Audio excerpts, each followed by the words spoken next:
Hey, beautiful gang of mine. How are you all doing? A little bit late, only because I had a little kerfuffle on the boat. No big deal. But here it is, New York City, in the flesh. I'm starting out from Long Island City, taking the boat. I'm going to go across town. I'm going to take you guys all along the journey. Hope you're all well. It's great to see you on this beautiful Thursday, bashing about. Sorry about being a couple minutes late, but that just happens. It just happens. Glad Parker's in the room. Let's see who's in the room. Dave Fahrenheit 451.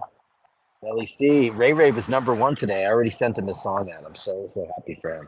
Ray Ray, it's about time. Dean, everybody's saying great stuff. Kevin Landon, Andrew Rolkowicz with the first super chat of the night. Thanks so much. The super chats really are super duper dependent on this because I'm trying to upgrade my stuff. This is probably going to be the last bash about with my current incarnation as I'm moving on up some greater microphones and some cooler stuff, and maybe even a brand new 4K camera. Looking into all of that good stuff. Thank you so much. Andrew, you're the bestest. You guys are the bestest. Well, I'm going to start giving it a walkie poo over to the ferry because the ferry is at 5:32. And I was planning on getting on the boat, starting the stream from then, but I couldn't do it because there was like a canceled boat. So while I was trying to figure it out, I was like, oh my God, it's already 10 after. I'm 10 minutes late for the bashers. And I hate that. How's the audio, guys? Is it loud and clear for now? We're live, baby. That's right. Time flies. Glenn Parker, Smarg's in the room, and Bronson, Mr. Bad Gas, all the super bashers. Hey, Fergal, great to see you in the room. Hey, Louise, fantastic. Angelo, Minichello. It's very sunny out today. It's actually quite a beautiful day. I'm wearing long pants, and I'm kind of going to regret it because it's hotter than I thought. Much hotter. This is my hometown, baby. For now, Long Island City, where I've lived for 800 years, and now it's turned into this crazy, sprawling megalopolis that just didn't exist 10 years ago. Just popped up. I always say when people say, "What's it like living in Long Island City?" I always say, "Hey, remember Steven Spielberg's War of the Worlds, where all of a sudden things start going on the fritz, and Tom Cruise and Dakota Fanning, they run out to the streets and they go into the little town, and the earth starts moving, and then all the spaceships and monsters and aliens start popping out of the ground." It's kind of what happens in my little town. Look at this cutie pie. Hey, baby. Yeah, it's the place where everybody comes now to have lots of babies. Used to be the place to get hookers and drugs. It wasn't. There was some of that. It was actually very quiet. But we didn't have these parks. We didn't have these beautiful parks, which we have now. And I guess that's a plus. And I'm sure when I do finally leave here, I will lament a bit.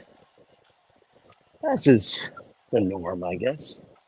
When you leave a place you've lived for a really long time. I mean, I don't think neither Paul or I have any intention of giving up our place. We plan on staying here forever, but not living here most of the year. As I've always said, you can come back. I'll stay there. Let's look at this sweetie pie. Oh, yeah. There are a lot of beautiful puppies in this neighborhood now. I have to say that. I have two options to take the ferry. One is closer to me near that big Pepsi sign, which used to be atop the great Pepsi factory. And even though I am not a Pepsi man, I am a Coke man, I love that building. And they should have just converted it into luxury condos as they do with everything else. Wouldn't that have been fine? Should have just done that. Instead, they leveled it and they put up very, very ugly, boxy, steel and glass buildings, which gets really boring after a while. But these people who live here now, they like these expensive glass boxes. They pay ridiculous sums of money. What they do is they trick people. There's a bait and switch. They tell the community, oh, it's going to be affordable housing. There's going to be lotteries, first dibs on anybody who comes from Long Island City. They're going to get these amazing apartments. I finally met a guy who got in the lottery. Got a 2-bedroom apartment, and he only pays $4,300 a month. $4,300. dollars a month. That is, I don't know. I mean, I'm not Elon Musk or any of these people, so I find that to be an incredible amount of money. But that was the lottery. And there's my friend Amato on the street. Amato! He's a neighbor and a big tennis guy. Neighbor for the entire time I've lived here. Entire time. And he's a very nice guy. So nice that he doesn't seem very impressed. He seems nonplussed about the whole changing of the guard here. But he grew up here. He's from here. He's indigenous people. He's part of the Santa Mato Society, the Italian immigrants who moved here and created an enclave when there was nothing. Absolutely nothing. Should I get a beer before we go on? What time is it? By the way, guys, I'm wearing a G-Shock thanks to the McDonkey because I'm going to Times Square. So you can bet your bottom dollar. Oh, look, that boat is still there. Shit. What are they waiting for? Is this boat going? Pier 11. Oh, boy, there's a boat here. Couldn't have been here. Is this boat late? Where's that one going? Hey, which way is this one going? Is it late? This is the 10? Oh, it's late. Ah. Well, guess what, guys? I'm getting on the boat. No time for beer. I'll get beer later. So I'll get on the boat now, and you're gonna have to give me a second. I'm gonna have to show my tickets. So I'm just gonna black out for like 2 seconds. She's showing the tickets. Here she is. Guys, give me 1 second while I show her my ticket, which is on my phone, and I'll be right back to you. And I'll be right home to you.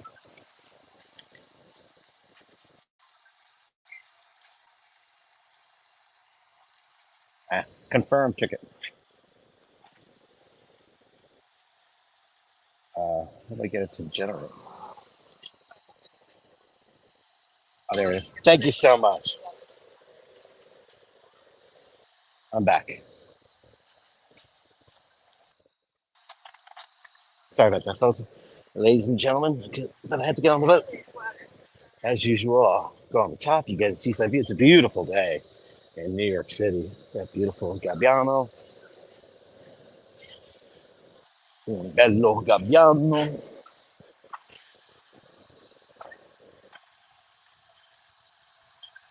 I'm going to take you to the dark heart of New York City, the place where all the tourists go, yet none of the natives go. This is cool, this place. This is the ferry, and it's got a bar. It's closed. Otherwise, it would have done it.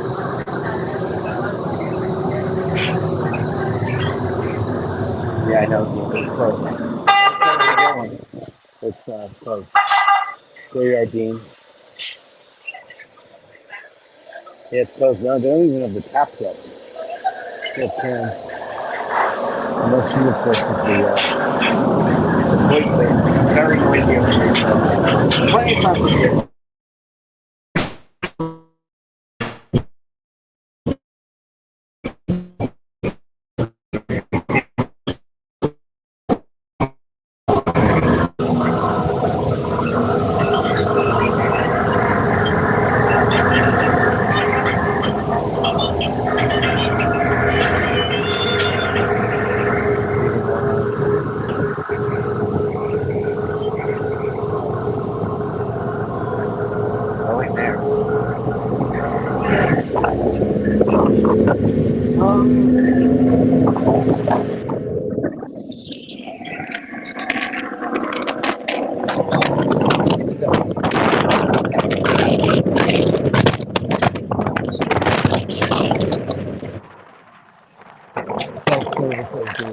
There's Euthant Island, which is originally Belvedere Island, which is landfilled, but it is actually a sovereign nation in the middle of New York City, believe it or not. There was the FDR Museum where we went. This is cool. Sorry about the noise. I turned off the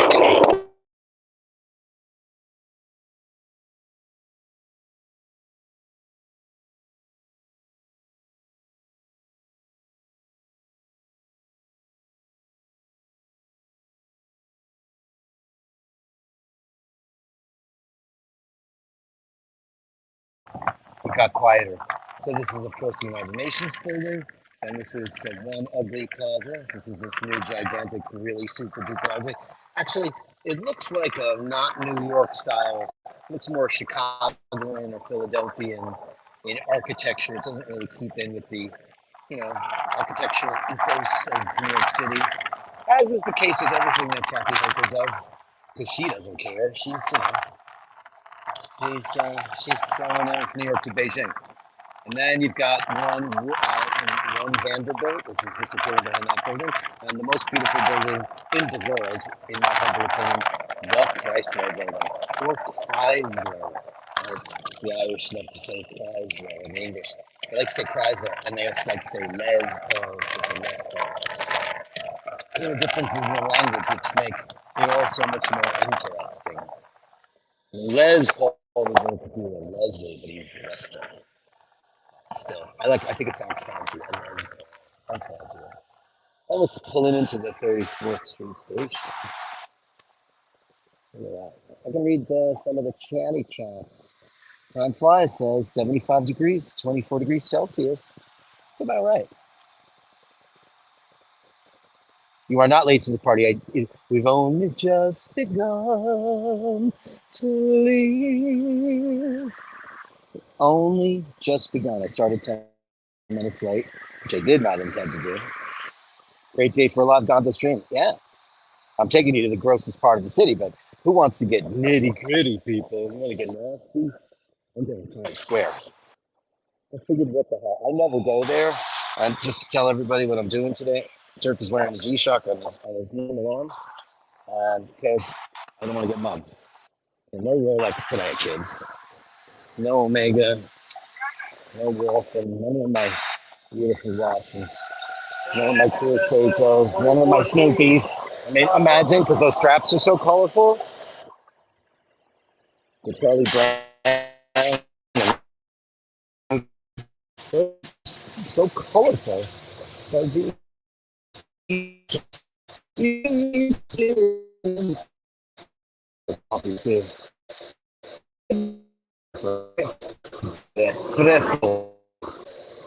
off the boat. Thanks, man. This is a New York University Hospital. As good a place in America as you'd want to go into debt. I mean, we all have insurance, but there's this thing for all my European. Look at the Long Island City. Look at the Long Island City skyline. What the bleep is that? It looks like some giant megalopolis. A very well-dressed man. Look at that. Business does survive. That guy was beautifully attired. I just turned around. You can't see, but he was wearing a beautiful double-vented half-lined jacket. And here are the masses.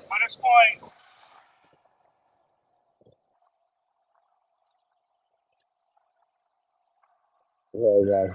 Dirk, I love my song you sent. It's going to make it my ringtone. Like, maybe I should switch that up. Singing If You Were a Rich Man. I wish I could play that dark from Les Miserables. And I just kind of reworked it because I like the cadence of it. Super fun. And this is the entrance to the ferry. It's actually very swanky. The wood's looking a little tired. Ray and all the fishermen out there could probably come up with a great solution for something wonderful to medicate and refurbish that wood. So now I'm on 34th Street. 34th Street and the east side. This is called the FDR Highway. And it's a main artery that connects, the north and south of Manhattan, of New York City. And without it, we'd be in a lot of trouble because most of, if not all, of the Ubers and taxis, if you're going far away, will instantly grab that, or the West Side Highway as it's known. It's very rare to have something left in New York that's just called the West Side Highway or the 59th Street Bridge, because for some reason, New York lately seems hell-bent on dedicating public spaces works and all kinds of things to people who don't deserve them. Franklin Delano Roosevelt being not one of them. He's one of the guys that does deserve it. I mean, the Ed Koch Bridge and the Hugh Carey Tunnel. And I mean, it's just a lot of nonsense, you know, because most of our local, I mean, the Mario Cuomo, who, for the record, in my opinion, was a great governor. He got thrown out of office because he walked behind a woman and touched her shoulders, and it turns into a Me Too moment, which it certainly was not. Like, I grew up, as you guys know, in a part of Jamaica called Jamaica States, and they're from there. They're actually from a place called Holliswood, you know, where the Trumps were and where Cuomo's were. I went to school with the Cuomo's, and my sister knew the governor, and he's a great dude and a sweetheart guy. And he was a great guy during COVID. I don't think any city was more informed impartially, so informed about what was going on in the world. He had a press conference every morning that lasted 2 hours, and he'd have all kinds of medical experts, and not just controversial ones like Anthony Fauci. He would have incredible people on the show, amazing people on the show. And they would just, it was a new thing. Nobody knew what it was. So they'd break it down, what's happening so far. So many people in this city didn't make it. 6 of my customers at my old job, Rio Grande, 6 of them, 6 of my customers had a drink with me and I never saw them again. I mean, it's like a blur now, right? Isn't it like a giant blur? We've all lost that amount of years of our lives. This guy's gonna, all right, well, it's funny, you know what? I'm a very, I'm running across the street. I'm a considerate pedestrian. I see cars coming, even if I have the right of way. I tell them to go first. You know why? Variables. And I'm going to thank Sheen for that. Just omit the variables. Ray, Ray, it was my absolute pleasure. I owe you guys a couple of things here, right? I owe Andrew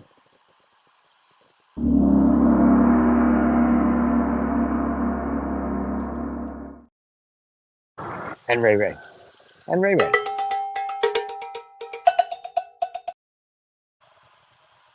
Thank you, babies. So I'm walking through a park I've never walked through in my entire life. I don't even know what it's called. Had a name, I missed it. Maybe on the way out. Only because it's green and beautiful, and there's lovely oxygen here. Lots of stuff. Only 38 in the room on a walkabout. Very low numbers. But we'll make the best of it because you know what? We're the Bastards. We know better. We're going to take you to time. Maybe they're all waiting for me to run into hookers, hobos, and villains.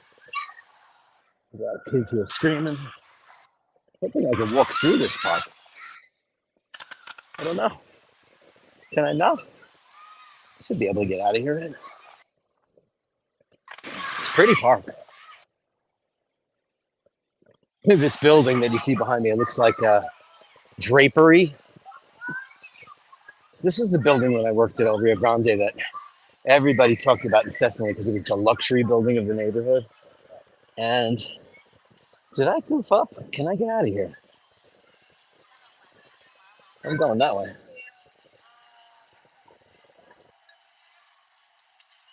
No pets on the field, huh? No pets with me.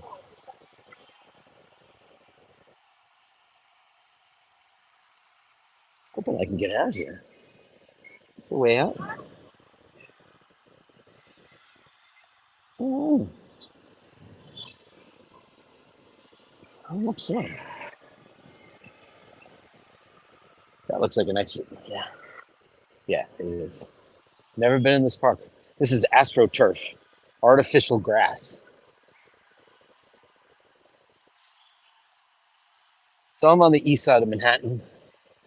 I'm gonna take a gingerly walk over to the west side where everybody's scariest place is, the horrific Times Square. Now, when I was a kid, guys, boys and girls, let's switch around so we can say hi. Where am I? Hey, gang. trimmed the beard, got rid of most of it. Um, my hair is getting insanely long again. But hey, Bashers. Gene says GPS gone again, or as I like to call it, sat nav. Sat nav. It's funny that word is so stupid, but so is GPS. It's just an acronym, so it means funny. Hey, I found that. I found that exit pretty well, pretty quickly. Um, looks like something big's happening here. I'll switch back. Photos, camera. There you go. This is like federal officers and crews. That usually means one thing: the president is here to get ice cream or something equally ridiculous. I'll tell you, Dean, I swear to God, I'm like known for being like human GPS. That hiccup I had in the park, believe me, I won't ever forget that because it was so unlike me. You could dump me in a weird city and I could usually find my way out.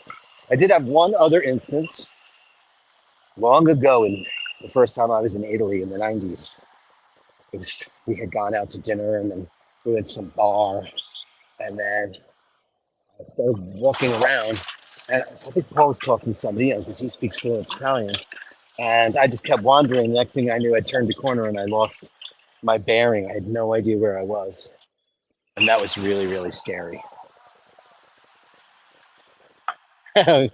Dean wants me to swap out for those cameras that those guys had. Yeah, those were red ones. I saw one of those cameras was a red one. That's a high-end camera for movie making. Guys, how's the audio for now? I know we're about to do an upgrade soon. Once I get enough in the old kicker to afford it, I will definitely be swapping out. And I'm on the fence about going with the DJI cameras, the DJI all-in-one, which is a camera and audio and all that great stuff, or going Rode and keeping the camera setup I have. But I do have an opportunity to get a good deal on this cool thing called the Osmo Mobile 3, which has a 4K camera and it comes with 2 microphones, which means microphone on me and then a microphone on anybody I want to talk to. So, for example, last week when I went to the cat sanctuary and I met the beautiful woman who ran that place, and you all would have heard her perfectly. I had to switch to the regular iPhone camera, which is okay. You know, it sounds okay, and sometimes it sounds better than the AirPods, which, I guess I'm just going to keep those for listening to music on the subway. Because obviously, now that I've done a bunch of walkabouts, they're not all that. I have a friend who lives in this building, a wonderful guy. My gimbal decided to go the other way. This is an area of town called Murray Hill. It's cool.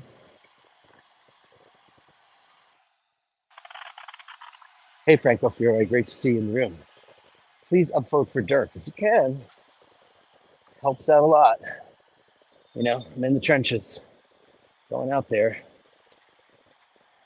trying to figure out a way to make better content for the bashers. Trying to mix it up a little bit. Hey, really good response on my casual mention of Metal Mondays. I mean, obviously, it wouldn't be a show just about metal. It'd be Music Mondays, but Metal Mondays is a much better title, isn't it? So everybody was going on about it. So I guess that's probably going to become around. And I got a message from guess who? The maestro himself, Emmett O'Malley, sent me an email last night, a text last night. He goes, Metal Mondays, leave that to me. I was absolutely thrilled. Mr. Lassick is in the house. Hey, Dirk and friends. A note to Ray Ray. Come Chicago and I'll take you fishing out on Lake Michigan. Great salmon and Lakers. Here you go. Legendary fella. Let me hit you up. That's $4.99. Super chat, man.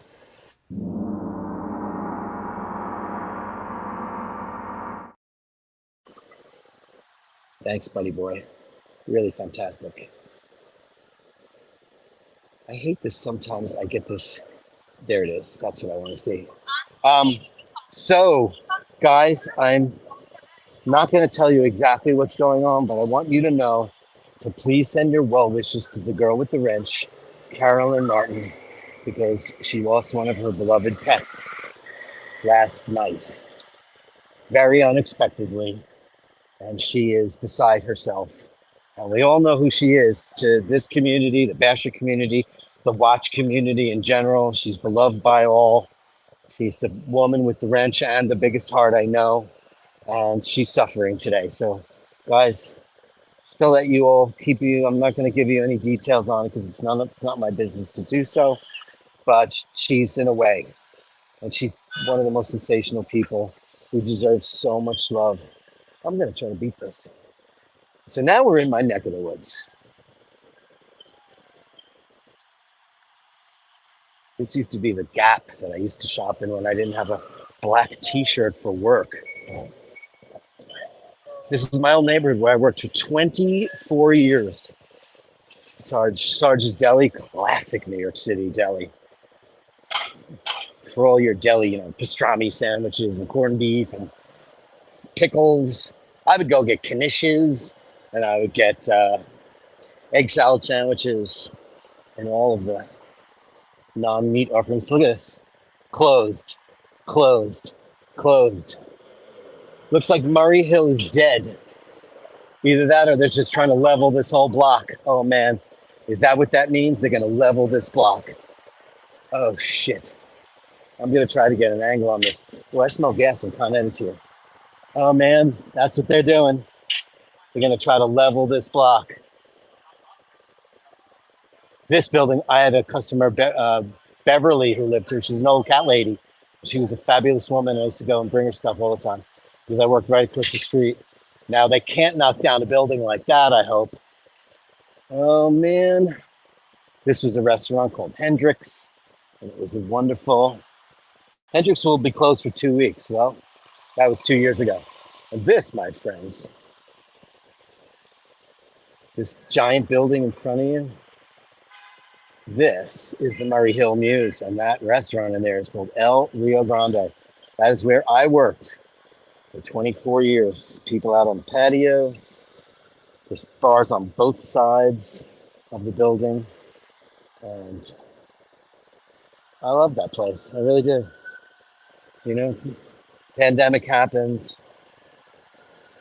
Uh, the new boss came up to me and the other guy that had tenure there and said, listen, guys, is it possible that you guys could stay on unemployment for a while? Because we have a lot of undocumented people who really need to work and put food on their table. And of course, we were like, well, sure. These are people we worked with every day. And then when unemployment was gone, she decided to not let us come back to work. Not nice. So that's why I wound up with the Fiend. Look, they knocked down a building over here. God, oh my God, was this Daniel's Bagels? Oh my God, oh no. This was the building where my chiropractor was. Oh, wow. Murray Hill looks finished. This was a place called Daniel's Bagels. It was in business for like 70 years. Every store in this town is closed. This was Bon Bon, a hair salon, a very famous hair salon. And these are consulates. This is the consulate for Romania and Moldova. And we used to have the Moldovans and the Romanians come in all the time. And that's got to still be there, right? What's going on in Murray Hill? This is the other side of El Rio Grande. Unbelievable. Used to come here so many nights a week.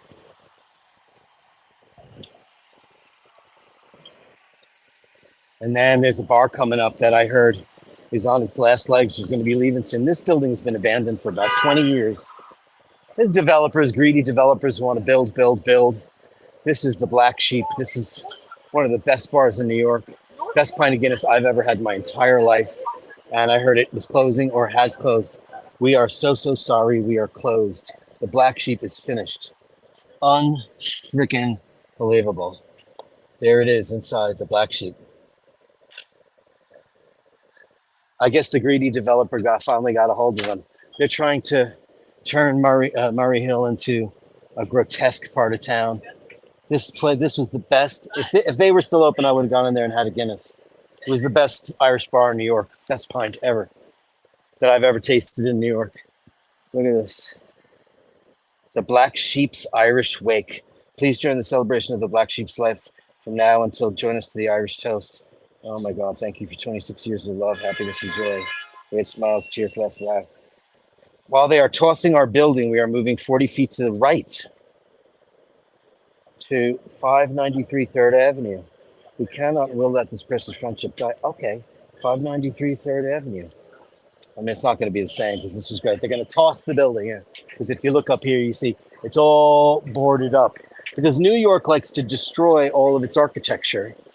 There's a building over here that I've long watched languish if you look at it. And it turns out I did some research on it. It was at one time a firehouse that they converted in 1911 to apartments.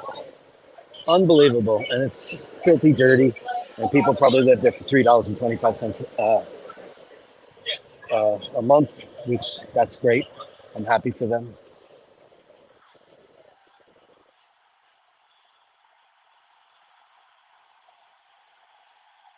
Everybody's chiming in on you, Carolyn. So much love for you in the room. So much love. 597. It said 40 feet. 597. Where the hell is 597? I don't even know. I know that's 600. 597. 40 feet away. I'm going to go back and find out where they're going. 40 feet. It's going to be in this horrible new building.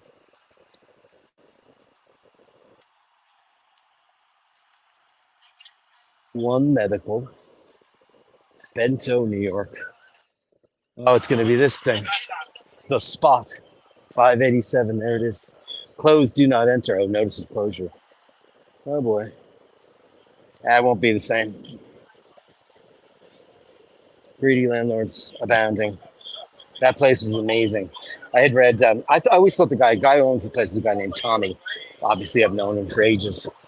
He had said to me, I always thought he owned the building because he had a private room on the second floor. It was like a lounge for all the regulars, and it was really cozy. He had a fireplace. And he said to me, I don't own the building. He's from Tipperary. I don't own the building. And I said, how come? He goes, well, I sold it. And I said, when did you sell it? He goes, oh, in the 80s. And he had closed. It was there for like 40 years, and then he closed it for 3 years and then reopened it. That's why I guess it says 26 years, because I certainly was there longer than that. Certainly was. Crossing 3rd Avenue in New York City. This is a main artery of New York. Now, this building is where a lot of court television was shot. And I knew just about everybody who worked in there. Just to show you how shit the economy was, this was a Kinko's or a FedEx office for about since the inception of FedEx office or Kinko's. And most of the people from this building over here, that used to be called Newburger Berman, they took the name off, and this is 603rd. These were my customers. These were the customers that paid my rent and became my friends, and I went to a ton of weddings and funerals and all kinds of things for these people. We got so incredibly attached to these people, you know, and hopefully I to them. Just lovely people. So it was an honor to work there. It's a shame that that company didn't honor the people that took care of their business for so very long.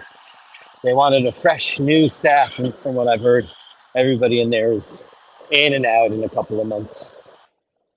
And this is the office of the governor of New York, everybody's favorite, Kathy Hochul. She's the one who's chief of staff. I just got arrested for espionage because she was selling secrets and a member of the CCP. Great to know. Yay! Look at this beautiful black lab. So pretty. Very nostalgic to walk down these streets. I'd start singing where the streets have no name, but they certainly do have names. They don't even have names, they have numbers. They have both. We're on the classic 41st Street, 1 block away from 42nd Street, and that's where we'll walk down the avenue to, I'll show you Grand Central. You get to see Grand Central. You get to see the Chrysler building. I'll change the camera angle around so you guys can really enjoy it. This was Sine Qua. This was our main competition. It opened, I don't know, probably 15 years ago. And if you got booted from our establishment, you wound up drinking there because we were a margarita place, famous for our very, very deadly margaritas. And if I told you what was in them, hell, I will tell you what was in them. What do I care? It was a guarded secret for so many years. And we would take these food grade gas tanks. And originally they were not food grade. They were just gas tanks, plastic gas tanks. And which is probably caustic if you pour alcohol into it. But what we would do is we would take 3 bottles of something called Dorado liqueur, which is made with tequila. And it was 43 proof. And we would mix that with 3 bottles of Dorado triple sec liqueur, which was not triple sec, but made with triple sec. And then we would add 2 bottles of lemon juice, like a reconstituted lemon juice, and then 4 gallons of water. And that, my friends, would be the drink. It was absolute rock gut because it cost a case of 12 bottles would be about $6.60. And we'd sell them for about $15, 12 to 15 a pop. That, my friends, is the Chrysler building, or the Chrysler building, depending on where you're from. New York, it's Chrysler, named after the car company. It was also a place where my dad worked for 40 years, 405 Lexington Avenue, because this was the headquarters of American Airlines. They, of course, moved out to the Dallas-Fort Worth, moved their whole hub down there, and we didn't go with them. There was a time when we might have moved to Dallas. I'm so glad we did not. No offense to Dallas people, but too hot for Irish people. For sure. $740 million, huh? Wow. I'm going to get a lottery ticket right now. Huh? Hi, buddy. Can I get $6 of the, what is it, the big one? Mega? What is that, Mega? Yeah, Mega Million. I get $6 of that? Yeah, please. Thank you. I'll share it with you all.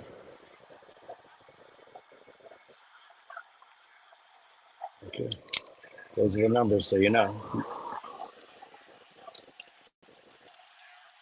So you can check them and you can find out if we won. I'll cut the bashers in. Thank you, kind sir. Have a great day.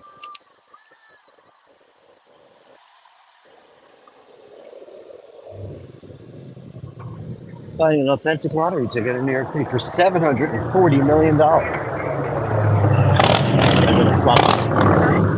Better view of this beautiful beast, the Chrysler building. She's so beautiful.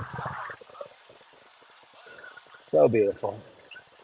And coming up this way, to get a better look, is One Vanderbilt, which is this new building.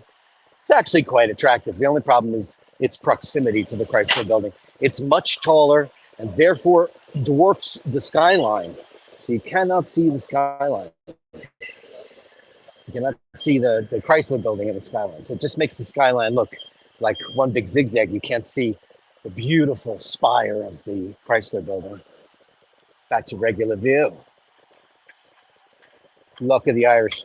I mean, I win $2 or $4 every once in a while, Franco, but not much. Melly C says she's still praying for me. Well, thanks. Lots of love for you, Carol, in the room. We got Angelo.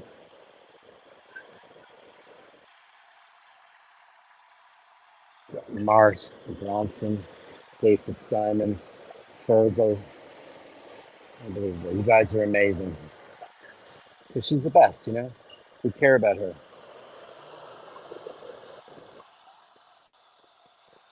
Ray says, nice thump on that Harley Davidson. I don't know. I'm one of those people that finds really loud vehicles highly annoying. Oh my God, Ann Taylor is gone? Jesus Christ. What is up with Murray Hill and all the empty stores? Holy smokes. Oh no, it's still there. This is where I shop for Rose. Once a year, we go and we make a pilgrimage to the Ann Taylor loft. It's no longer called Ann Taylor, it's called the Loft. But it's really smart, lovely clothing for ladies. Sort of talk about pretty jumpers, huh? Beautiful little lilac jumper. Oh, 40% off sale. Maybe I'll go find a bargain. I'm gonna walk onto this side of the street so you can see everything that I see. So this is the Hyatt Hotel. I believe it is now officially closed. It's been closing for about 10 years. It is owned by the one and only Donald Trump. He bought this hotel. It was called the Commodore Hotel. It was actually quite a swanky affair. And underneath that cladding, at certain times of the day, you can see the brickwork. It's beautifully ornate brickwork, kind of a colonial slash federal design of architecture. It's quite beautiful. And they put it in this 80s, you know, this really horrible smoked glass. Remember when smoked mirrors were a big thing and smoked glass? Absolutely horrific. Just the ugliest stuff there ever was. What swear to God, I passed a guy that just passed me. I would have sworn I passed him over down by El Rio Grande. He was going in the other direction. And Kathy Hope was after me. It was a beautiful building. But wait till you see what's next to it. One of the most beautiful things you'll ever see. Panel power. It's a bit out of your way, but I'd love to see Bowie's apartment at 285 Lafayette. Yeah, it's a bit downtown Lafayette. Have I been close to there? You know, I have. I haven't really. Well, yeah, I was actually. I was. Well, I don't think there's much to see because, like most of those cats, they their apartments were inside or behind another building, or you know, just in a building. And down there, you'll see a lot of brownstones and kind of warehouses and stuff. Okay, so this is the very famous New York Cipriani, not Cipriani like a bunch of stupid Americans like to call it. The Cipriani. No offense, Americans, I'm one of you. But um, this was originally the bank. One of the most famous, spaces. It's not beautiful and stuff, but my friend John, guitar player and hitman, told me once he went to a fair there, and it was crystal and everything, and then his wife, what happened? A cockroach got on his plate. And I was like, well, it's New York. Now look at that, guys. Absolutely miraculous. One of the most beautiful train stations, one of the most beautiful Hofbahnhof. This is the iconic station. Just pass by. Be on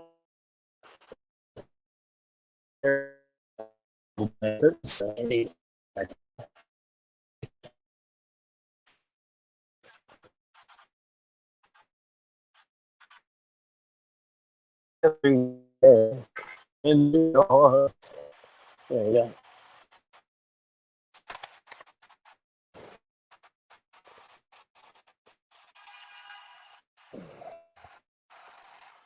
Now, this beautiful iconic building,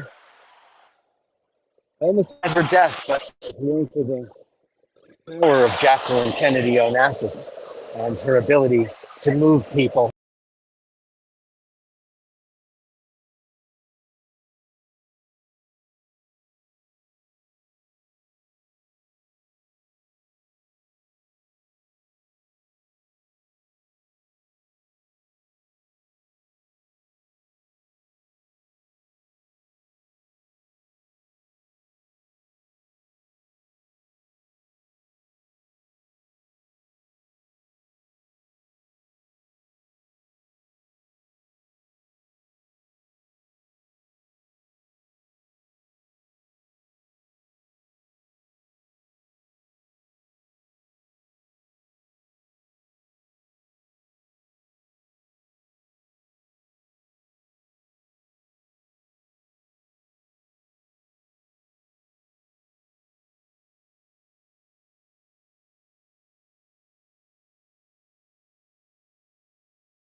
stop me from filming my espionage past. I'm very sorry, kids. Watch that real quick.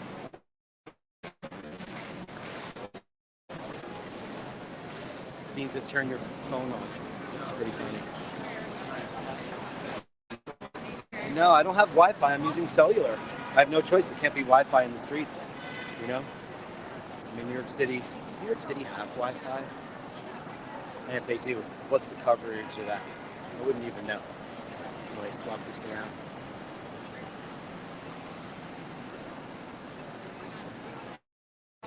There you go. Much better.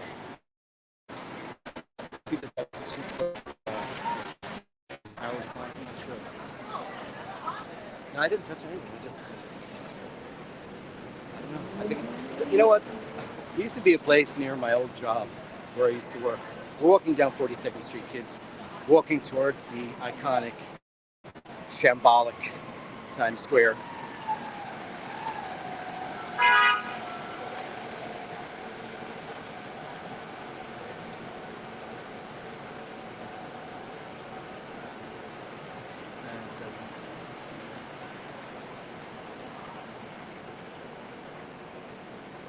I lost 20 viewers with that little glitch.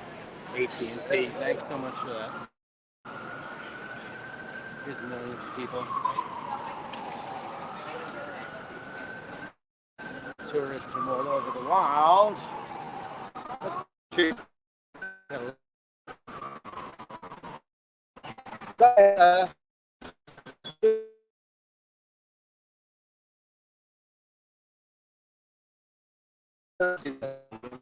Put this in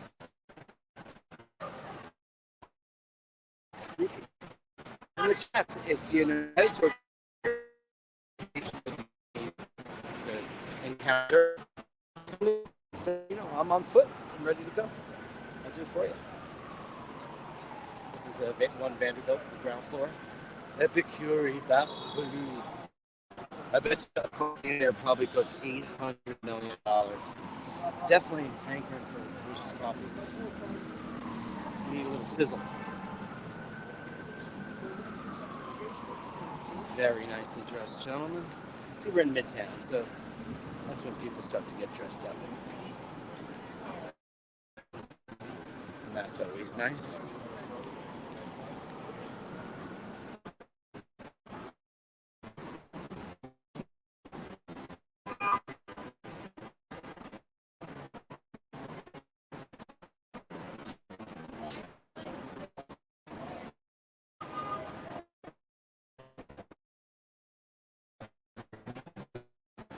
I went to the restaurant with friends Kate and Carl about a year ago, and I had logged into their Wi-Fi, and that's why it was trying to turn me onto their Wi-Fi. But obviously the password had changed because I just got the message. Apologies for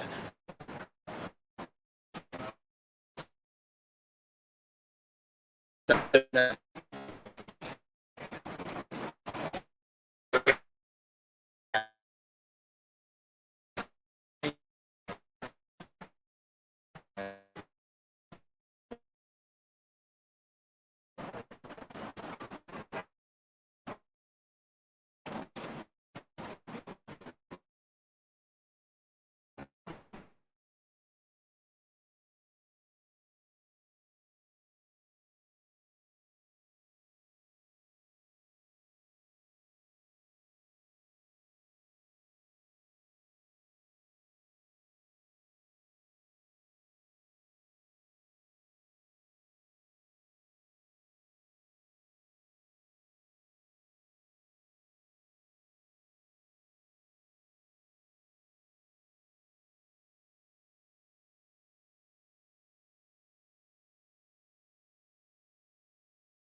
Got full bars.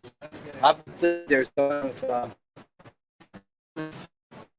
thing in town because I see all kinds of military vehicles and things. Maybe they're just not allowing me to do the stream like I want to. You guys hear me now? How's the audio? Is it better now or is it better before? I'm sorry to keep asking this. You know I'm going to try to upgrade this stuff. And I might even swap out my phone this week since the new iPhone's coming out. Maybe I'll just get a good deal on the Max because it's really annoying. 33 people. I lost 35 people. Oh boy. Going to Times Square. Let's see how that stops. Stop for a beer and get Wi-Fi. Let's do that. Let me see this, where I can go.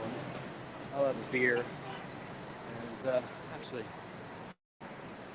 Times Square is better at night anyway, right? Okay, guys, you're right. Plus, I'm stressed out. I get very stressed out when I'm not giving you guys the best quality stuff. You know, relatively new phone, brand new everything. It works like a charm, yet it doesn't. So, I'm gonna go find a nice place to go sit outside, grab a libation, and read the chats. Sorry, folks.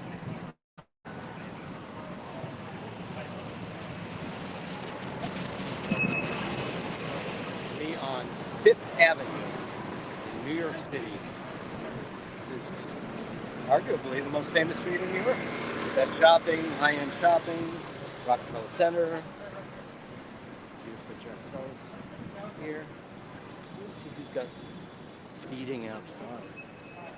It's just so not the neighborhood for that. But I'll find something. Yeah. You know what? I'll find something. Because once you start going down this neck of the woods, it gets ugly. Real ugly.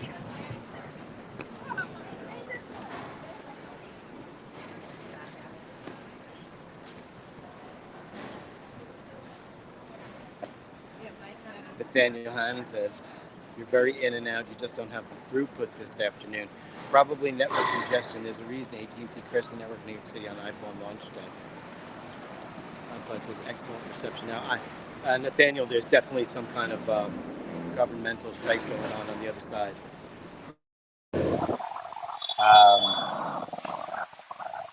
It definitely is.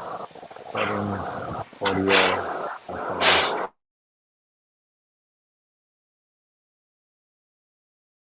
And then I'll head out to let's find a beer.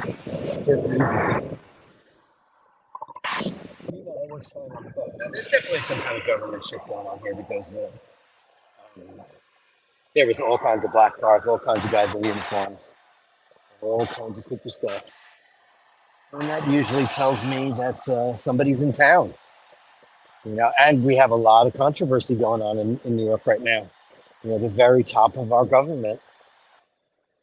You know, a couple of people were pinched for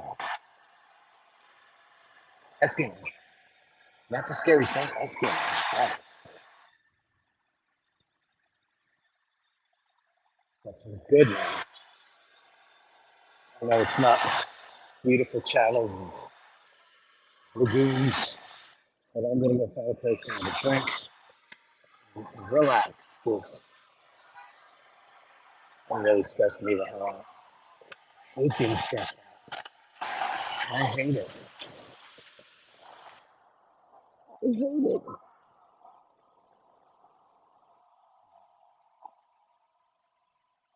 Maybe it'll be like last time, and maybe everybody will start showing up and going in the chats when I start having a drink. That's what happened on Roosevelt Island. So it turned out to be a great stream in the end. I really enjoyed it. I want to thank Scotty Love for recommending that. This is such a great idea. such a nice stream. And what a beautiful place. And then Roosevelt Island is a very weird, it's a weird part of town. And man, it was great. Red trousers and a blue suit jacket, another contender for the world. Did you see that guy?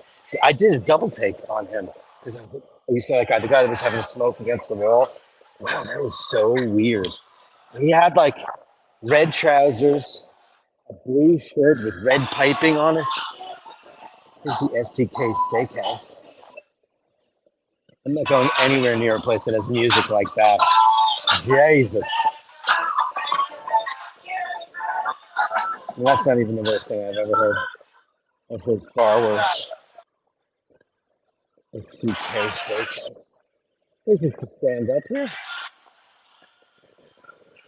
That's interesting. It's nice and quiet. It's the best looking spot in town.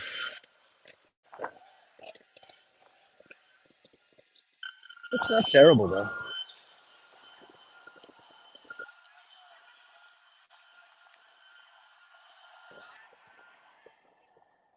Clown outfit.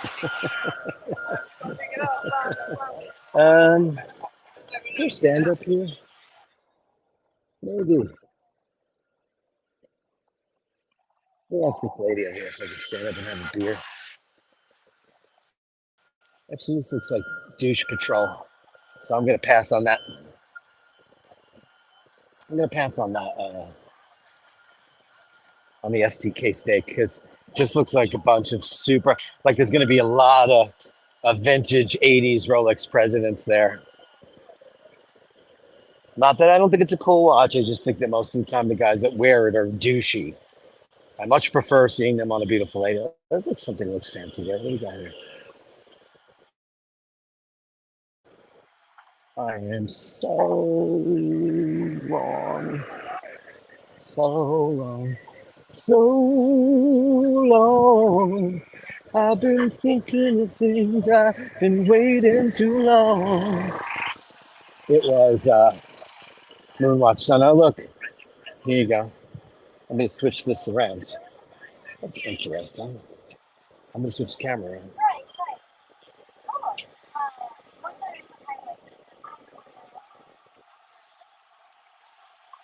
Okay. So, that, sadly, is Steinway and Sons flagship. This is where they are now. They used to be on 57th Street in their beautiful building that they owned for 150 years. Then they sold the building. They built the world's largest skyscraper. And now they're in what looks like a Frank and Camille's kind of store for very sad. It looks like a furniture store, which is really sad. Went across the street and because I'm close to Times Square now, and I'm not going to go there until it starts to get a little bit darker out.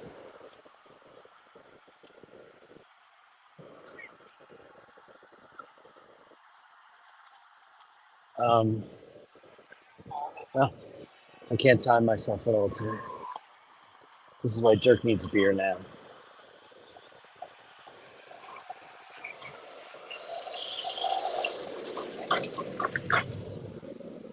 A really cold one.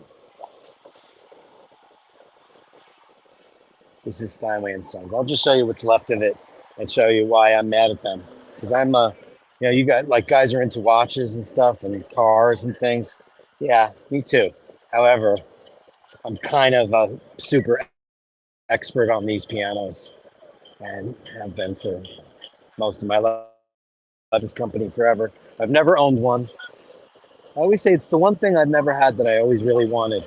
This is gross. This is a white piano. Now, the problem with these, I'm not going to bore the shit out of anybody, is that New York, it's a New York company. It's an American company. Steinway and Sons is an American company. And after they established themselves in the 1800s, they opened up a Hamburg factory, which made a slightly different piano. See these rounded shoulders on the end? Those did not appear on the New York piano until last year. It was a 90-degree angle. The pianos were only available in matte finishes, not this high gloss crap. And Now it looks as if every single one that they make looks like one of those Hamburgs, which is really not good for fans of the brands because we can't identify them. And they're all glossy now. Also, a very big thing that's a problem is the American Steinways, like why Sheen and I think that they're the better piano, is because they use something called accelerated action, which is a patented a system by which the hammer hits the string. So many moving parts, but it was such a beautiful thing. Every other great piano manufacturer in the world uses a company called Renner Action, which is Bosendorfer, Bechstein, Fazioli, they all use that. And Steinway bought Renner about 3 years ago and decided to make American Steinways with that. So it's the death of the American Steinway, death of all the American things. This is also a player piano. It's a Spirio, which means it has a hard drive in it. Which get a Casio, right? Get a Casio. See, all of these pianos have shoulders that are rounded. There's not a single classic New York Steinway to be found here. They might very well be New York Steinways, but they're all glossy and they all look like Hamburgs, which sucks. It was the thing that made Steinway, other than the sound, look different, because all the other piano companies have those rounded shoulders. What is this, 43rd Street? Where am I going to find a bar?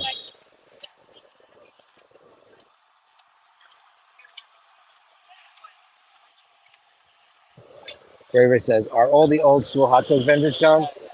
I know you're a veggie. No, they're here. They're across the street. They're here. If I ate them, I'd get one. If you were here, I'd get you one. Um, I mean, New York City guys like me, we don't do street carts. I mean, one time I had a job when I was like 16. I sold natural ices, like natural fruit ices on the street. Ooh, maybe get some fake Rolex going. Should I haggle for one? You know,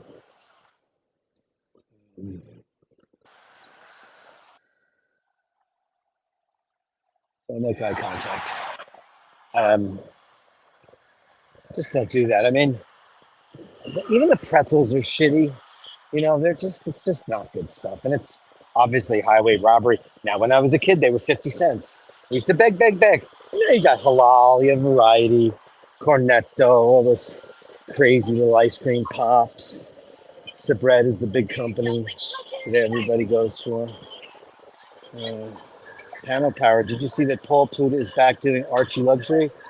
He was saying he'd be off YouTube because his son had died this year. I haven't been watching Archie, to be honest with you. But I mean, I'm subscribed to his channel. I always was. I've never unsubscribed from Archie. Um, and I do get messages that he's been on. So I didn't know that he took time off. Is that a true thing, guys? Did Archie take time off from the stream? I knew.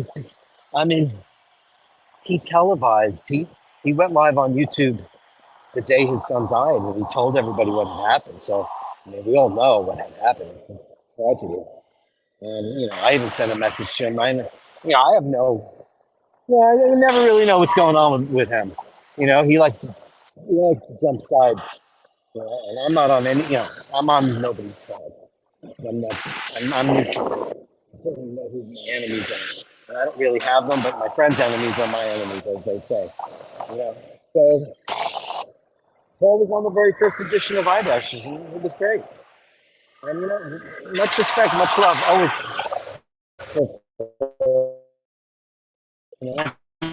I have nothing, and will never say anything bad about him because I just will not do that. It's not the fellow that I am, and I think underneath it all, he's a very sweet guy. He likes headlines. He likes, listen, man. He's coined half the conversations that we have, half the terminology the watch world uses. You Archie Luxury is the guy that coined it all. You know. Here's a very famous shirt brand from London. I mean, this is kind of like entry level Savile Row.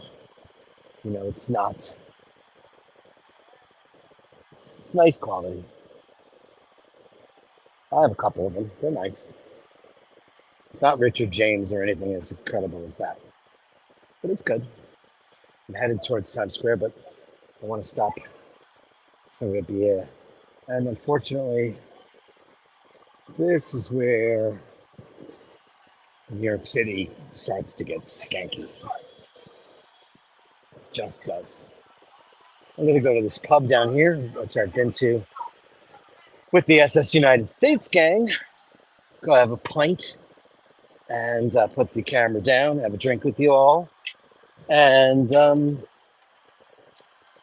maybe see if my gimbal needs a little battery. It's giving me the pale green, which you shouldn't do. Shouldn't do, because I've only been on for I've been over an hour. Yeah, after an hour, I like it. I like to juice it up. Now that I know, because this software that we use does not give us an indication whether or not the battery's dying. I have to check it periodically. These are full, huh? Oh, bollocks me. Jesus, full to the brimstone.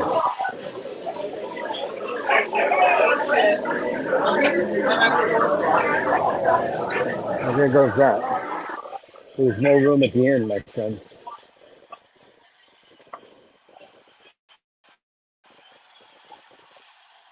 I'll find a nice place. And I'll take you there. So as far as I know, Archie was not going live. You know, as far as I know. Sometimes you just gotta switch hands. This coming up here is Times Square, but I'm gonna kind of ignore it as we walk through it, so we can go get a drink first. Now I've got that Foreigner song stuck in my head. So long. Man, do I love Lou Graham. What a singer. What a monster singer that guy is. This is very cool. I don't know if you can see it down the line, but I can see the Booth, the Schoenfeld, the Jacobs, the Golden. You can see all the theaters all lined up because it's Theater Row. There's so many amazing New York City Broadway theaters here. Now I'm going to cross over at Broadway and 7th Avenue, and I'll give you a little glimpse of Times Square.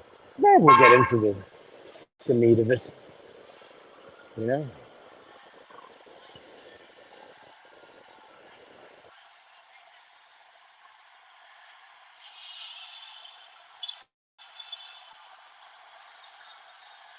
It's too bad they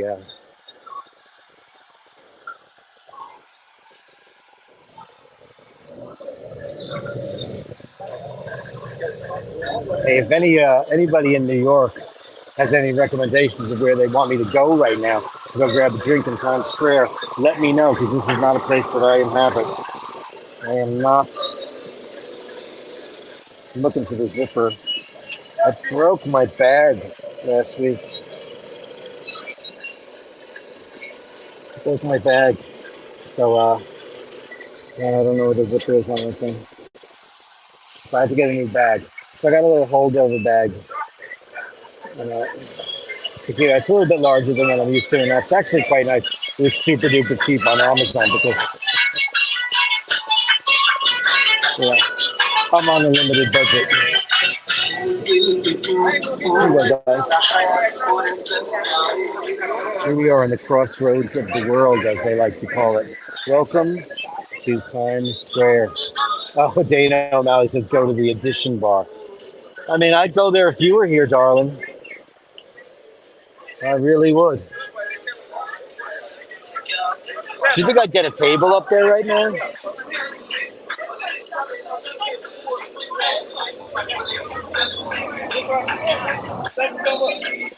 Bobby Baldy says, at Ibis, just looked up and added the Foreigner song after you sang it.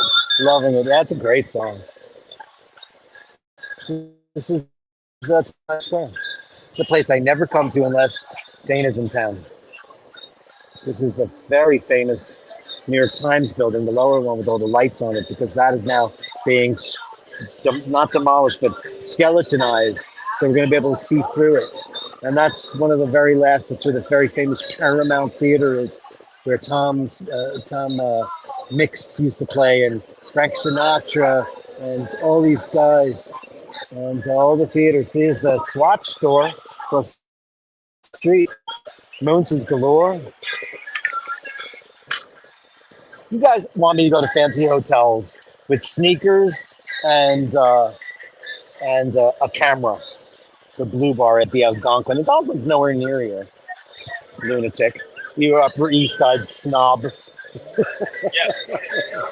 Jesus, next bar will do. Well, listen, I'm not getting a bar here, kiddo, because this is a zoo.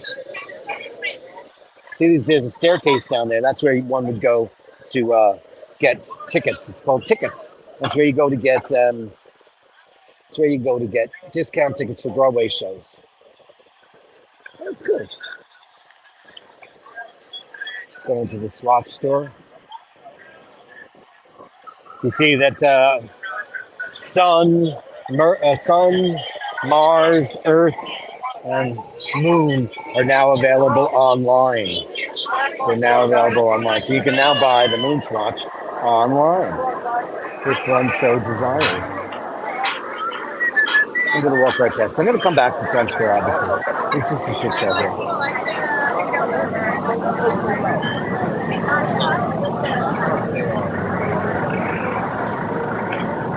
Where'd they all go? I'm going to take you to the very famous Schubert Alley. 59 West 44th Street. Is that where the Algonquin is? It's very close. 59 West 44th Street. Oh, it's not that close. It's Fifth Avenue. I'm already in between 7th and 8th right now. Why did I think the Algonquin? I was thinking of that other fancy place where Elaine Stritch lived. This is a very famous place for cheesecake, if you desire such a thing. This is the Schubert Alley. Famous because the Schuberts are a family that own all the theaters in New York City, pretty much. Patti LuPone and Mia Farrow staying for about 6 months in this new play called The Roommates. And in between the booth and the Schubert is a very famous place called Schubert Alley. And Schubert Alley is a place where people used to congregate back in the day, and there was a place of revelry. Now it's just kind of a passageway, but it's weird because it's a passage between two streets. So, does the Algonquin have outdoor stuff, Nathaniel? That's what I want to do. Pardon me. Trying to take professional pictures. So I don't want to go inside a hotel. I mean, I could, but I didn't wear. You know what? I never wear sneakers on my walkabout. I always wear my very nice shoes from Fano. They're quite lovely, and I never have to. Excuse me. I'm trying to walk down. I'm walking here. I'm going to the absolute Marseille. Is that? Nah, that's where I'm going. Okay. Again, I'm looking for a place. Oh, I just was here. What did I see here? I just was here. Wasn't I just here? No, I didn't see the Notebook. I saw something here. I was at the Golden Theater. Oh, I saw Stereophonic, which was interesting. It was a set. It was loosely based on the making of Fleetwood Mac's Rumors album, and I have to say, it was pretty good. A little too long. 3 hours. 3 hours is a long time. You guys can pop in and pop in out on my stream. Oh wow, 33 people. I'm losing you all. Today's stream is. I don't know. I don't know what to do here, guys. So,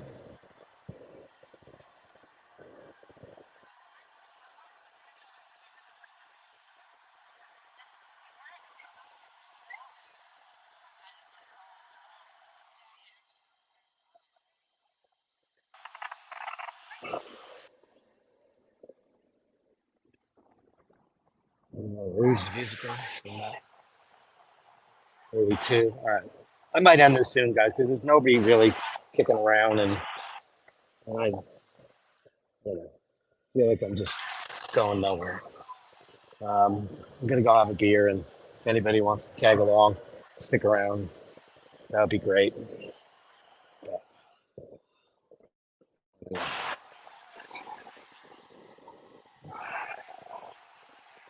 I guess Times Square wasn't the place anybody wanted to go. That'd be fun. We might find some hookers, some drug addicts, pimps, whores, headed to Ninth Avenue to have beer, plop this thing down, and take it from there. And then everybody can tell me what they want. Moulin Rouge, Truth, Beauty, Freedom, Love. I did see it. I saw this the day before this world shut down. So I saw this March 12th, March 12th, 2020, with my in-laws. And it was a good show.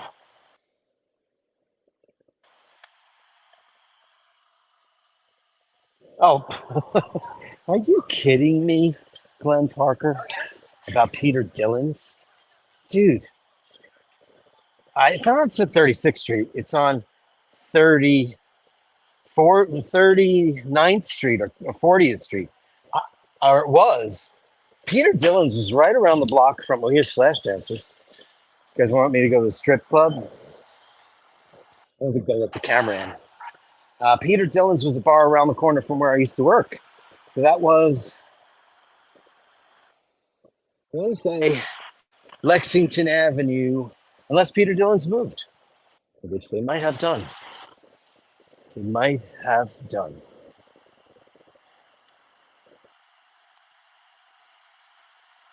Thanks, Fergal. I would love to go to a place. You know what I would love? I would love a Nuki Brown right now. Woo! Man, I love Newcastle Brown. It was my favorite beer for ages. And I haven't had it in so long. I bet you I would absolutely love it. I always loved. When I was younger, though, I loved heartier beers. I preferred, ales, bitters, browns. And I don't know what happened. I started to really like shite pills. Just the piss. But I don't drink Miller because I think that's disgusting. I don't drink Coors. I think it's disgusting. Um, I like a Bud. I like a Rolling Rock. I like all those crisp Japanese beers. Man, do I love those. Those are gorgeous. Um, Qingdao Chinese beer. That beer is creamy and delicious. What's going on here? The Agu Gadu Theater. And I just got high. Oh my God, you cannot walk 10 feet. And about to be fair, I haven't smelled it once yet. But man, all you do now in New York City is get stoned just by walking down the street. Lip smacking good cookies. Schmaggeries. This place has an outdoor kiosk. I'm now on Ninth Avenue, so I'm going to take Nathaniel's word for it and hopefully get a nice beer, plop this camera down, charge up what I need to charge. And then, I don't know, you guys obviously, Times Square is not your thing. Because as I approach Times Square, I mean, I know I had a couple of glitches earlier, but that was definitely federal activity. That was for sure that. So where am I going? I am going to, where did he say to go? 9th and 44th. Now see. I'm never on the west side, kiddo. Not my thing. Man, I like the west side. Upper west side, I do it. You know what I might do, guys? Ooh, child. I might go. All right. Listen, I know pizza won the poll. So, what I've been told is the best pizza in New York City.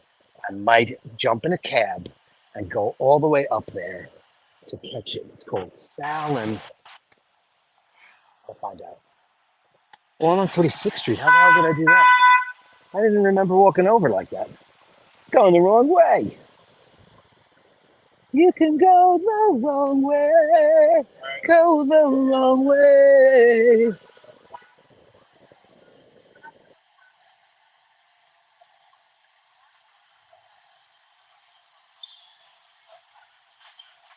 See, that's the way my brain works. I hear something that like might have the same two note combination, or I'll hear a horn or something, and instantly a pattern forms in my musical brain, and I just start immediately thinking that. Now, I just heard a bunch of notes that sounded like "Who's Crying Now" by Journey. I'm not even the biggest Journey guy. I know people love Journey, but blah blah blah. I'll take Foreigner over Journey any day. I like him better as a singer. Steve's great, but I think Lou's better. I think he's less sticky. Oh, look at this. Pizza, trattoria italiana. Okay, cute. I could do that if worst comes to it. Good. Everybody's drinking Aperol Spritz. You know what? That's why we don't drink Aperol Spritz anymore. I think I see Marseille in the corner, but it looks very fancy, monsieur. There are, there's two Dirk, the other one, 130 East. Oh, is that right? Yeah, that's the one. That Peter Dillon's is the one that's up. I've been in there 8 million times. I knew all the bartenders from there used to come to Rio, drink one of our deadly margaritas, and then go to work. Isn't that crazy? I think that this is very nice. Maybe I'll just see if I can go have a quick drink here. I like this. Nice, right? Okay, merci. Let me see. Does it say seat yourself, or how does this work? How does it work? How does it work? Marseille is my favorite French bar restaurant in the city. I don't know about the beer selection, but they have an excellent wine list. Yeah, if I drink wine, I'm going to be in trouble.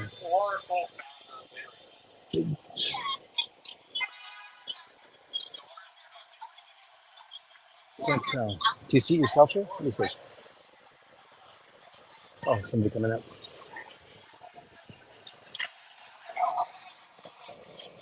I'll be right back, guys.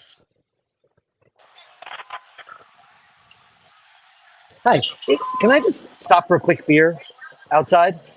Hey, can I just sit right there really quickly for a quick beer? Thank you.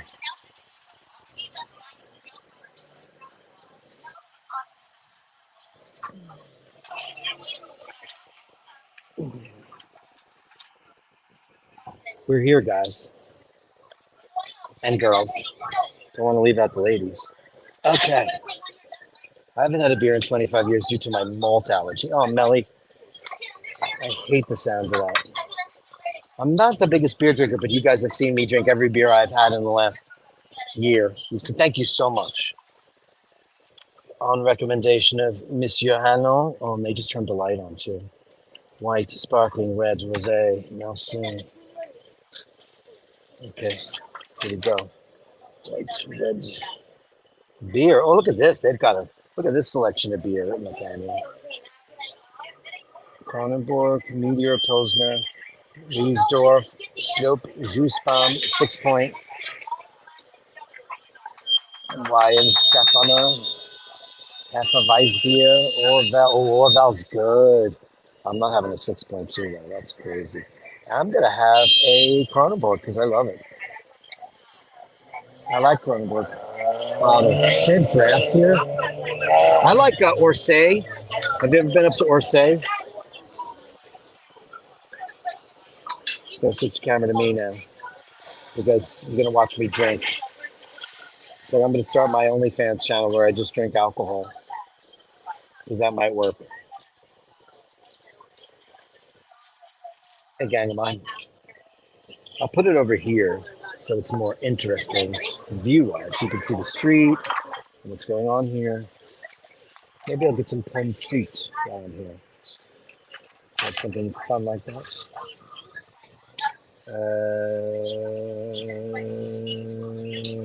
No, they don't have anything funny like that. Besides complete. Yeah. You know what I'll do?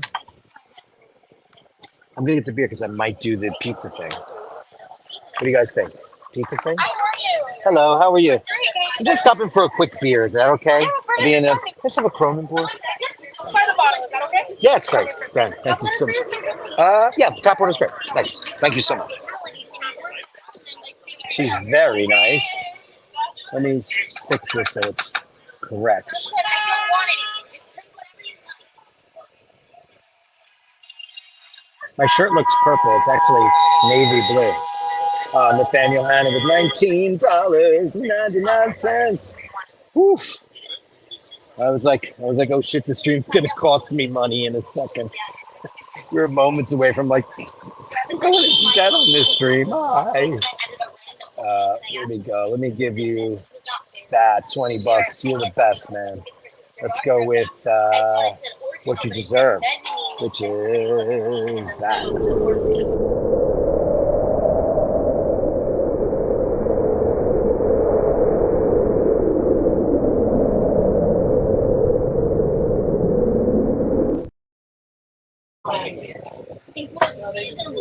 C'est magique.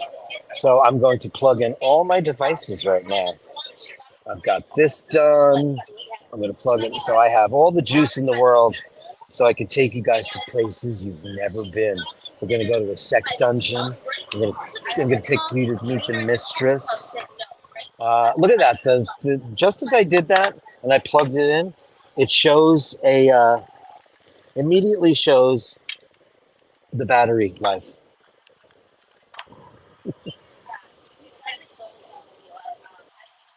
I swear I'm not pointing at you. No, you're so good. I'm just like wondering what you're filming. I'm on YouTube. I'm doing a live stream on my YouTube show. So good. I was just wondering. Yeah. I'm very cautious about like not getting people because that's terrible. You get the camera of myself and You're so good. I was just wondering what you were filming. I used to be a set medic, so I'm a little nosy bug. you were a set medic? Yes, sir. Like for TV? Now I want you on camera and I want you to do an interview because that sounds unbelievable. So what does that mean, a set medic? So like somebody fell ill on television? Yes, I conducted a lot of the safety checks. Like, for example, Like uh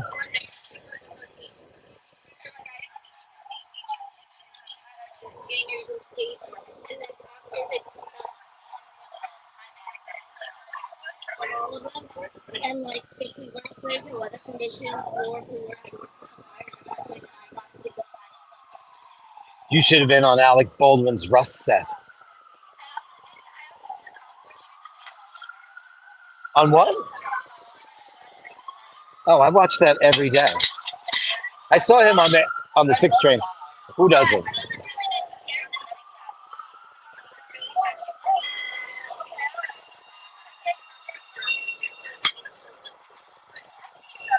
I saw him on the train right after he started his show. Who is? Chef Ann? I'm glad I don't know who that bitch is. Chef Ann, she's a bitch. He was so nice, people coming up to him, and he was just so gracious. And I was thinking to myself, New Yorkers, we don't do that. Yeah, I've seen people not be gracious. But, when you're in the public, say hi to the people that pay your salary. And sure, of course, I'm old enough to know Jim Kerr. Radio.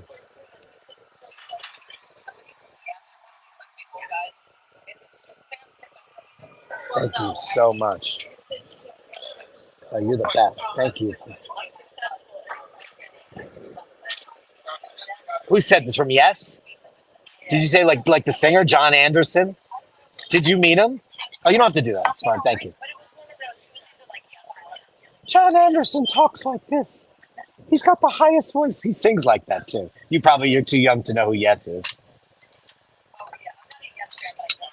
I'm a Yes fan.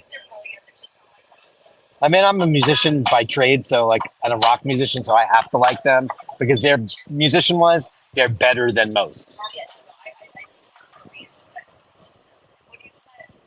I'm a singer. Yeah, I play piano too, but you're a Joe Perry fanatic? I mean, they've never put anything out mute like on records, right? They play live at the Whiskey. No, I know who's in it. It's Gilby Clarke. Yeah. And Johnny Depp shows up, and it's all those guys. Well, now Joe's out of a job permanently, so that'll be his full-time job because Aerosmith has officially retired. Yeah.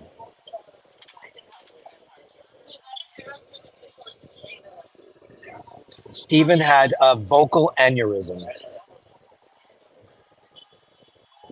which he's had before. That sounds like a fever in the medical world. So when you're a singer, like, and you use your voice every single night, and you're not a trained guy, and especially a guy like Steven, who spent the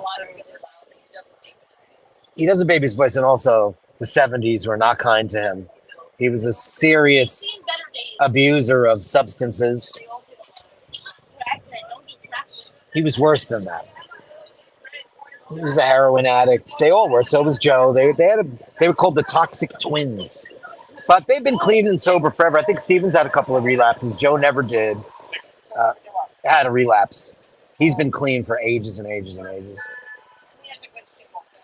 Yeah, he does. But Steven is... I did. I'll read everybody's rock autobiography. Shane McGee, the 10 Balloons. Thank you, buddy boy.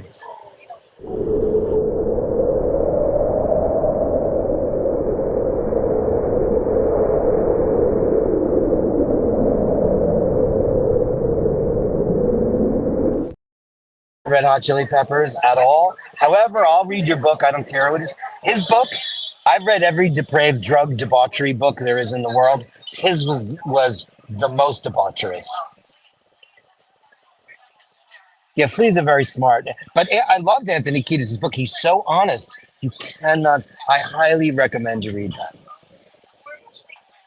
But Anthony Kiedis grew up at the Rainbow on Sunset Boulevard. His father was the most famous drug dealer on the Strip. Oh, thank you, love, so much. Oh, it's horrible. Yes, I'll read anybody's book. Anybody's coming out with a book, I read it. You should read Geddy Lee from Rush's book. It's beautiful. Yeah, but he's got such an unbelievable story. His parents are Holocaust survivors. I mean, and his mom, chapter 3 is broken up into 2 parts. It is the most gut-wrenching thing. And it's a story of love and salvation because his parents were kids and they fell in love and they were separated. One went to Auschwitz, one went to Birkenau. They went to all these different camps. And then after the war, they found each other and married. It's a beautiful story. Geddy Lee from Rush. Nice Jewish boy from Canada. Gary Weinreb. Anyway, I digress. Meeting people talking in the street. Thank you, Dean. Dean with £4.99. Thank you so much, Dean. Let's give you a bing bang boom.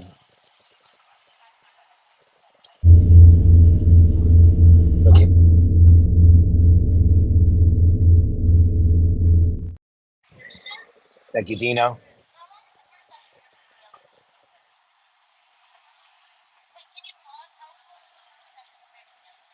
I'm having a beer, Kronenbourg, really good. I'll probably have 2 because that tends to be what I like. It's really cold and it's really, really good. You guys want a little view of, I met this lovely family over here.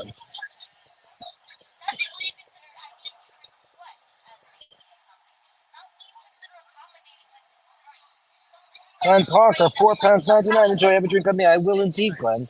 Thank you so much. Thanks for the super chat. They're adorable.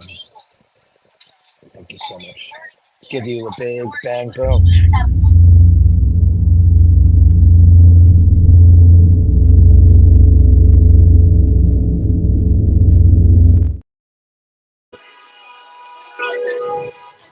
Hey, Bobby Boldy, a gent in chat recommending a bar to a gonzo streaming gent and buying him a beer. Amazing dynamic. Dude, this is my new life. And I'm so grateful for every second of it. Because otherwise, all I've ever done in my whole life is serve people in bars and either had to be nice to them because they were assholes or just be nice to them because I like them. I've met so many incredible people on that side of the stick. And I wish there were a couple of bars I could go to where I could pop the camera on the bar and talk about stuff. But bartenders tend to get a little weird about it, so I tend to not do it. Nellie C says, Glen Park, unfortunately, yes, I'm allergic, but I enjoy a good single malt. Bojo, thanks for the walkabout, Jerk. You're welcome.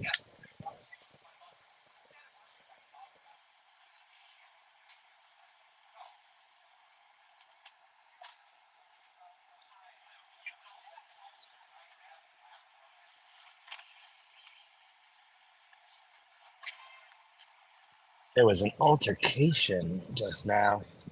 He yelled at the guys at the table. He said that it's the anniversary of my dad's death and you're a piece of shit. I'm Dirk. How are you? Hi, Jenny. Oh, yeah. I'm from Queens.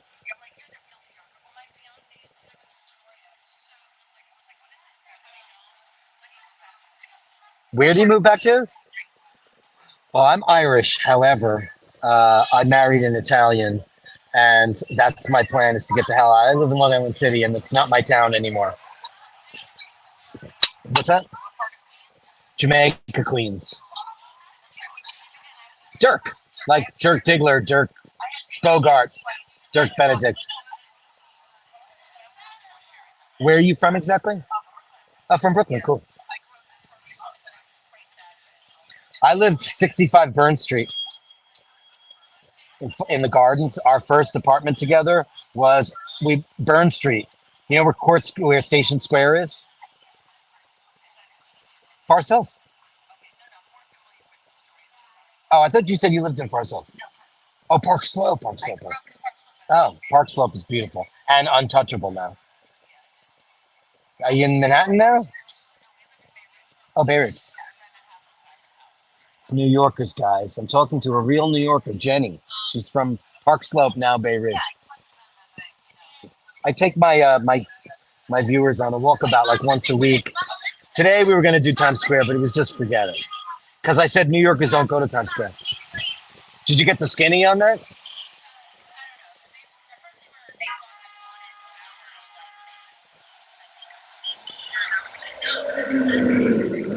Apparently some guy walked up to a guy at a table and he said, fuck you, this is the 10th anniversary of my death of my father. You're a piece of shit. Got ugly.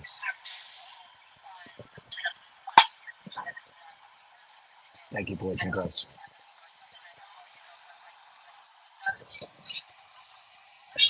First one goes fast.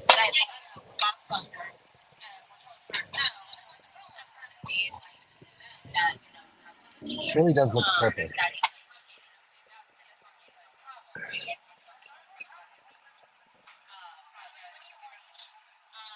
Yeah.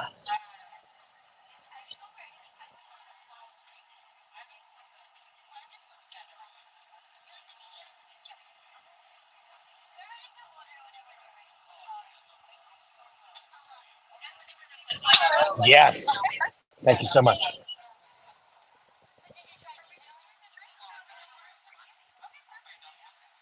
Yeah, I'm gonna keep the same glass though. Yeah. I don't want you guys to wash any more dishes than you have to.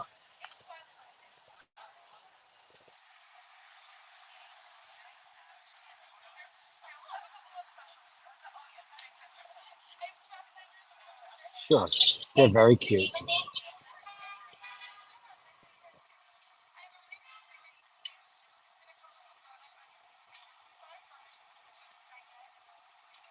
Oh, they have a tomato soup with toasted croutons and Gruyere with a side baguette. That does sound amazing.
Little spiesies.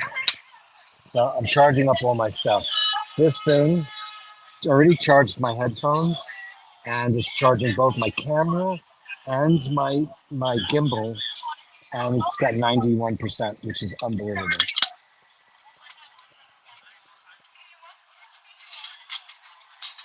That soup sounded unbelievable. Andrew Wolkowitz with 20 balloons. Home and last. Will my favorite former bartender have a drink? I will indeed. Here's the tip. I'll pour my own. You're the best, man. Thank you, kiddo.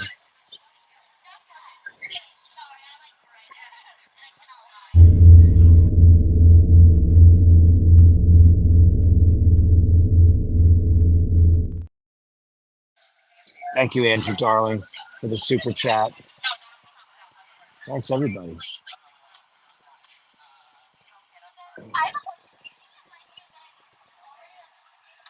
Very cute, gang. Oh, look, my camera just focused.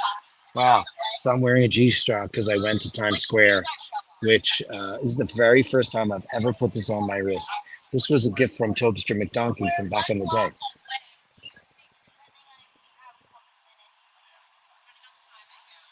JHB with $4.99. Good evening, Turk. Good evening to you, JHB.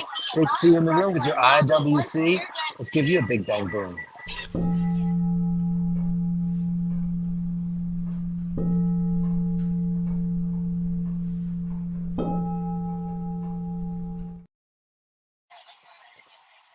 Thanks, JHB. That's fantastic. Looks nice. Nice choice.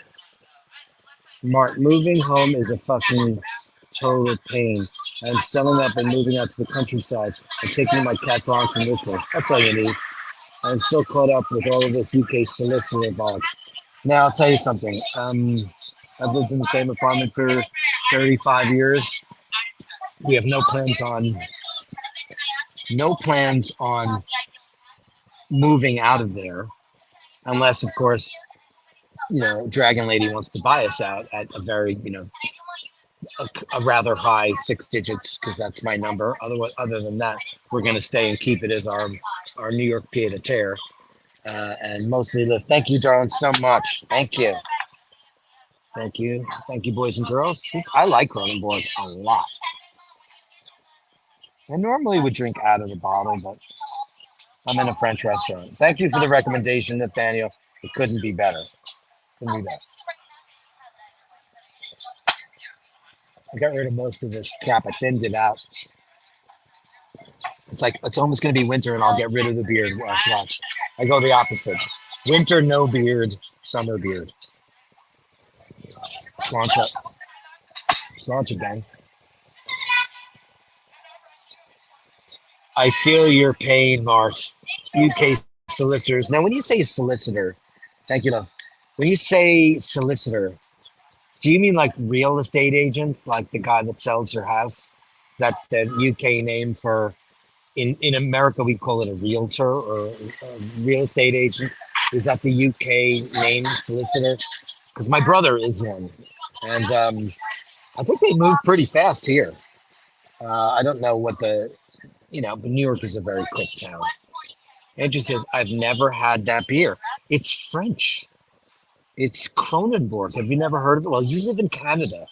So you are in the home of, Canada has so many world-class beers. You, my friend, are spoiled for choice. However, when it comes to imports from Europe, I guess you're not, right? It's really good. It's really, really good. Sorry to hear about that. I didn't know you were moving, March. Hope you're moving to a place that's your dream. And, because some people move, like, because they have to for whatever reasons. I hope it's your absolute 100% dream to do so. That's, well, yeah, solicitor in England. Yeah, okay. Yeah, a solicitor. I just didn't understand why a lawyer would be involved in that. But I guess when you buy something, you have to, I guess a real estate attorney is a solicitor. Duh. Avocado. Because it's usually legal practitioner, lawyer, solicitor. Okay. I mean, I kind of knew that, but I was like, I didn't understand the context. There you go. Thank you for making me feel as stupid as I am. Summer beard, winter bigger beard. Yeah, I might do that too. I mean, I can grow a beard in like a week and a half. It's not a problem. Shaving is just a pain. I shaved this morning, and I could already light a match on my face.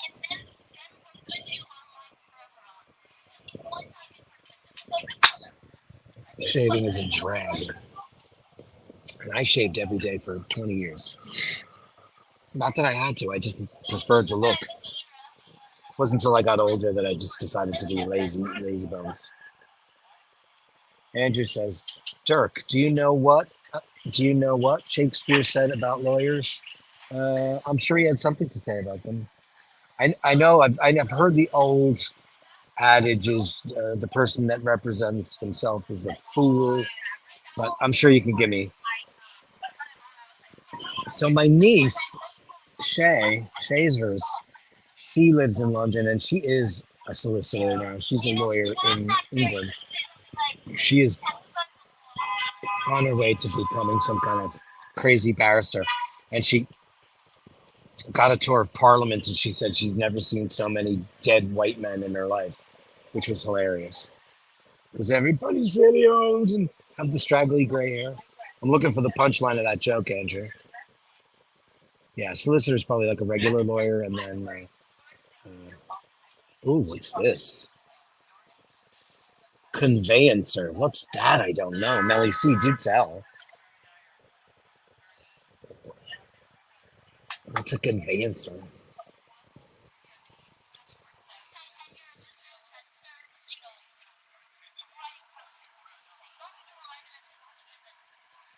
Angelo Minichello says, what do you call a cruise ship filled with lawyers that sinks? A good start. You're funny.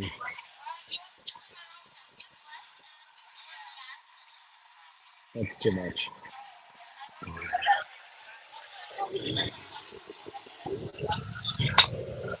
First beer goes down. Second beer, a little bit slower.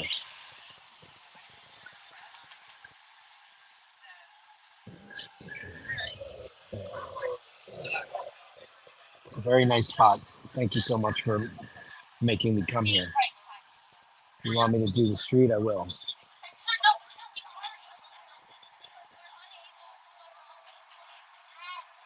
I am on 44th Street and 9th Avenue. Not a place I'd normally be found. And I like it.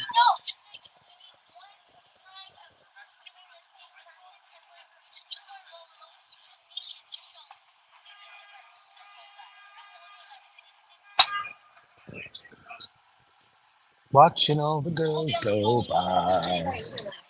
Melly C, moving to the UK countryside is the best thing. The cities are getting too dangerous, especially if you're wearing a fancy timepiece. That's for sure. Not today. I, I don't even feel it. I can't even feel that I'm wearing this thing. It's the Protection G Series Edition. I don't know very much about these things, but you know what? It's got the time, which is very interesting. 2 hours into the stream already, which I can't even believe. But as it gets dark, I'll mosey my way over to the Times Square area so you guys can get a load of that shite. That's where I am, JHP. Hell's Kitchen's where I want to be. Oh, living is the life for me. Man, spread out so far and wide. Keep Manhattan, just give me Hell's Kitchen side. There's M Pizza, crunchy chicken, breakfast and coffee. Would you go to a pizzeria that says pasta, salad, crunchy chicken, breakfast, and coffee? I say no. Ray Ray says, what do you call a lawyer at the bottom of the ocean? Hopefully. Trend hopefully. That's funny. I saw that a couple of older men in Canada were attacked. One killed and the other had a hand cut off. What? What is that about? What could that possibly? Why would they do that to somebody? How horrific. Was that was probably in one of the big cities, right? Like Toronto. I would doubt like something like that could happen in in Quebec. But who knows? Who knows? I guess it could happen. Enjoying enjoying a Kronenborg right now. Absolutely delicious. Totally what I needed after that shit show of the East Side where the government was totally shutting off my. It's definitely a crackdown on the internet because I could see black trucks, black vans.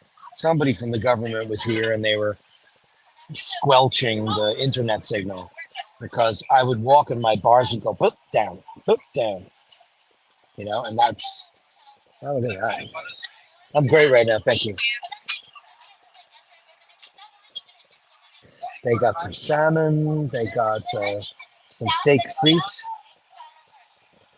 I'm not a big, I'm not a big chips guy, French fry guy.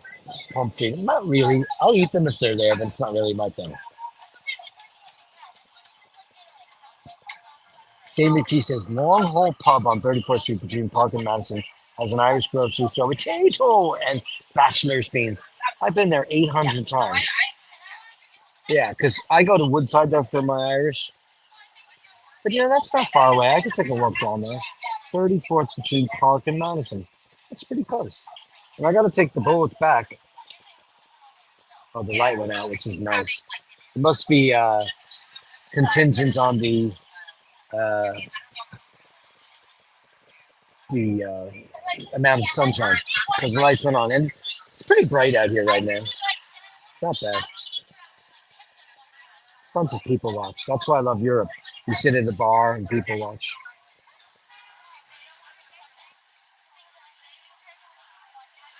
Andrew says British Columbia, but the police say the attack was just random. I don't know. I don't think attacks are ever quite that random. Oh, look at that. A solicitor that specializes in buying and selling of property. Who knew that? Oh, okay. I've never really looked up to see what the steps of being a lawyer. So a solicitor is strictly a real estate lawyer. How very interesting. How cool is that? Marseille was there when I was supposed to take you, was where I was supposed to take you when we got COVID. Oh, is that right? Were we going to go here? I thought we were going to a big premiere. I know we're going to dinner. Get some nice poutine, french fries, and cheese curds covered in gravy. And the answer is no. Poutine, ew. Uh, yuck. Cheese curds, I like. Gravy, don't eat that. Jamie G, you must know Jonathan Kennedy. He lives in your neighborhood and the long haul landlord. I don't know Jonathan Kennedy. He lives in Long Island City. How do you know him, Shane McGee? He's the long haul landlord. Does he own the business or just the building? Very interesting. Um,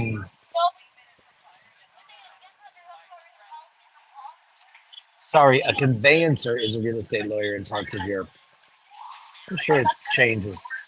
Jonathan Kennedy. Where does he live, Shane McGee? Elaborate, if you will.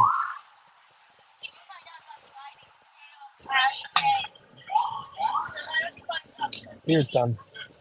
Time to start moving. You keep on moving away.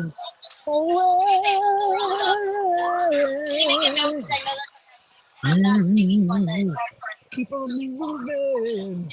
I'm gonna get the bill and move on. Watch flares, $5. A Lady Godiva from Crumpet and Pixel in Bly.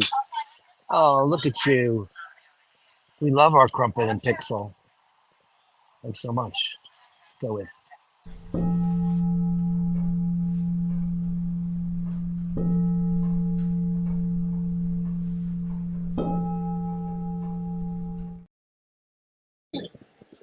Who doesn't love the beautiful Crumpet and Pixel? Jamie G, the Irish pub, Dirk. No, I know the name. He's from my. Oh, he's from your hometown. He owns. I thought you meant he's from my neighborhood. He's from your neighborhood, the Irish pub. I know it. Yeah, I know well. He's from my village in Alonso. Man, you cannot get away from the smell of that stuff. That just ruined it. If I was eating, I would be furious.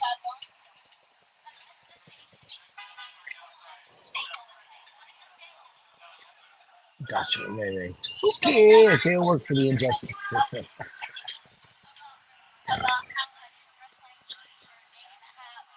I think when I wrote Ray Ray's song, and it came to me very quickly today.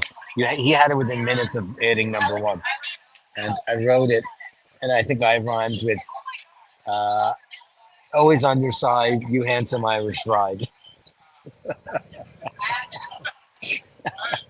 which was hilarious. I thought, "Oh, cute is that?" That's the poor guy that got yelled at earlier. Did you get the skinny on why they yelled at that guy? They didn't tell you why. All right. I'm nosier. No, that was so mean. What he said to him was vile. I'm here with my mother. It's the 10th anniversary of my father's death, you fucking asshole. I don't know. There's never a reason to behave that way, ever.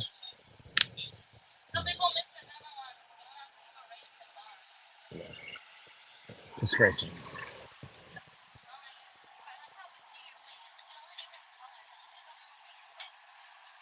25. Okay, I'm gonna go ask for a new chick and move on.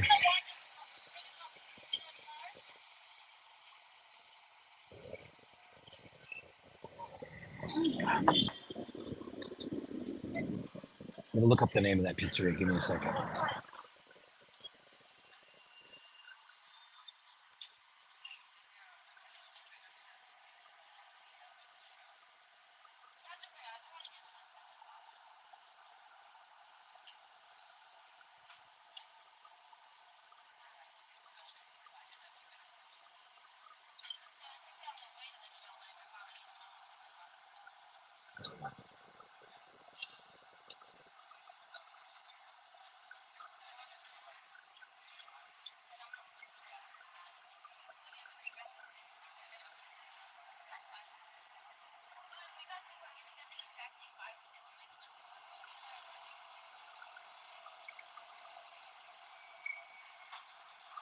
Somebody want to look up the name of because I don't want to go offline again. It's horrible.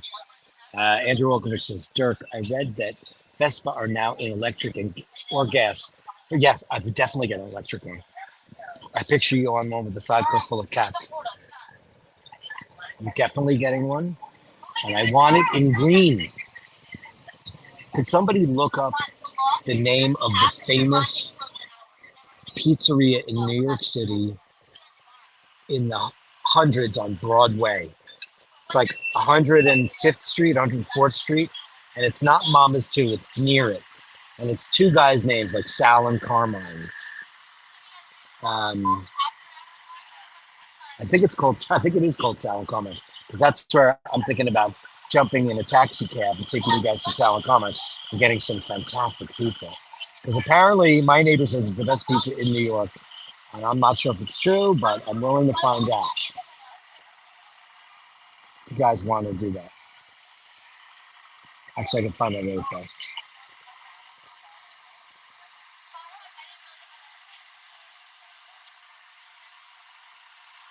Sal.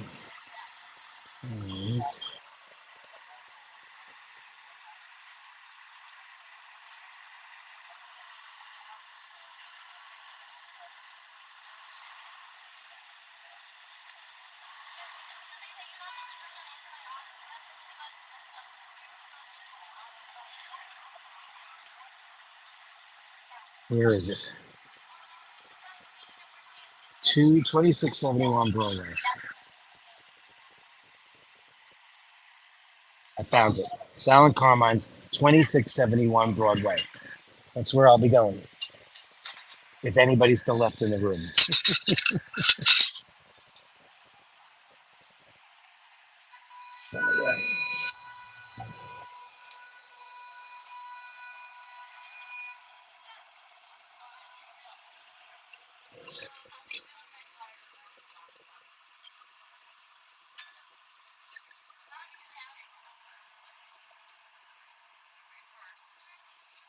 Is he gonna get those? I smell weed everywhere I go in this town. Dirk, look up Honda Shadow scooter. No, I know they're nice, but I don't want to buy. I want an Italian. I want a Vespa. I want Italian. Staying away from it. Trying my best. Very loyal to Panasonic, and that's enough. Where's this girl? She's working inside, outside. Oh, the guy behind the bar is a mohawk. We would have been fired if we did that.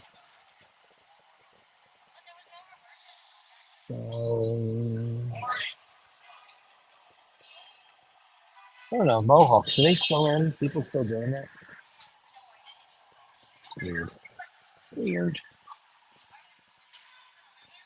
I just realized today that my card is see-through. Never realized that before. See-through. Never realized that before. I was in sunlight and I was like, oh wow, the bottom of that is see-through. It's very weird. Vespa's Pizza, you Irish or Italian? I'm 100% Irish, but I'm 100% Italian wannabe. JBB. Jamie G. Central Park on a Tuesday would be the right crack on a Tuesday tuck. I won't get on one of those things though. Those guys are shysters and they rook you. I'll go anytime you want to Central Park. I go there a lot. You know that. I've taken you there twice on this channel. On this show. I have.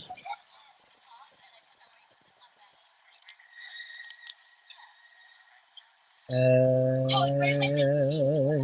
going for pizza soon. But I gotta get this checked.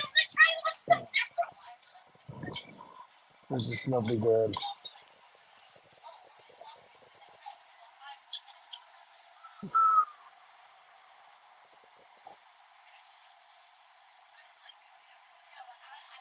All right. Just want to get moving. I want to get cracking. I want to get the pizza. I want to get on the move. You guys are getting bored.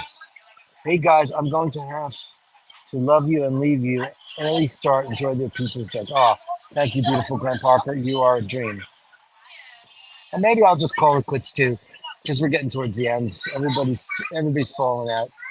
Maybe just tonight was not the right night for the spectacle, and that's okay. I get it. Maybe I'll do the pizza another night. You never know. You might be onto something there. 2 hours in, and if it was a big night and everybody was fun and frolicky and all that stuff and effervescent and up for the chats, up for the rides, I'd be into it. But it seems like everybody's kind of dwindling out. Maybe it's Thursday. People have things to do. I might, tomorrow night's Friday night bashes. Maybe I'll grab the camera and take it on the road and have Machine man the cameras. It's always good to do. Might do that. Today might have just been a fun little lark. We could call it El Quito. I don't mind. Well, I'll take you up the block and I'll end it in Times Square. No reason to go all the way uptown for pizza. Just, I know. I love you guys. You're good. You guys are the best thing in the whole wide world. Bashers rule. That's for sure. Probably a smart move.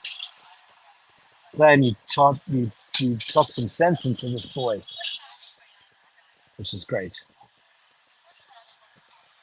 Where's this girl though? Jesus Christ. I really need to go. I should start a scene, right?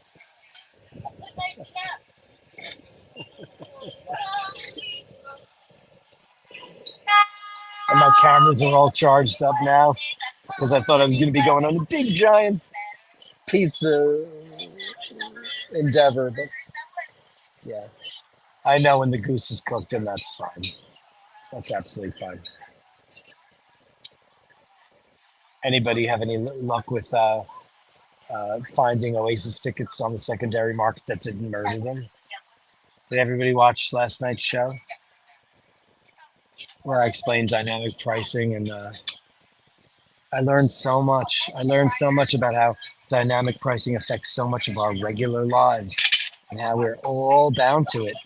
But we take it personally when you feel like Taylor Swift or the Gallagher brothers are doing it to you. It feels different when it's not from Coca-Cola or from, Michelin or Ford or Opel or Citroën. It feels different when an artist you absolutely love couldn't possibly want to rip you off. They would never do such a thing, right? Ah, but they would. Ah, but they do. And, I feel like Taylor Swift gets off the hook all the time because she plays this goody two shoes game, but she was the first person to really use dynamic pricing. And she was all gung ho for it until she got busted. And then she's like, all of a sudden, she's giving all that money to her truck drivers. And listen, she's not all that nice. She likes being a billionaire. I just heard some. Who was it? Was I on the show? Yeah. Can I get the check? Um, and somebody's telling me something about Oprah. Forget who it was, but Paul was on a Oprah cruise and he met her and she was all right. But Gail, her best friend, was the real gem. Amazing. We just heard something about Oprah that was just not very flattering. And I'm not surprised. Thank you so much. What was that about? He took my salt and pepper away. Can I have the check? Goody two shoes, goody two shoes. Hello, can I just grab a check? Thanks. Yeah, yeah. Thank you so much. Um, yeah.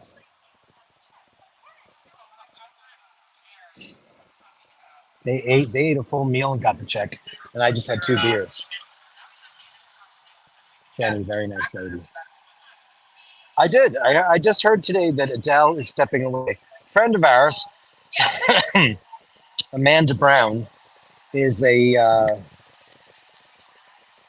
popular singer, and she is in Adele's bands. She is the ex-girlfriend of a friend of ours, and she's Adele's background singer. So I guess she'll be off for a couple of years. Listen, Adele, she's so rich now, and she's so thin and beautiful. She wants to marry that guy. She wants to go have more babies. She's still young enough. How old is Adele now? She's 31, 32. What was her last album? 25? Was that the last album? She had 19, 21, 25. What was the last one? 29 or 30? I don't know. She's gonna go live her life now. She's made her mark. She's a legend. Amazing. Good for her.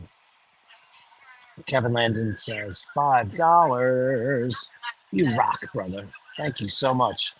Super chats are a lot of work. I appreciate it. You drive me too.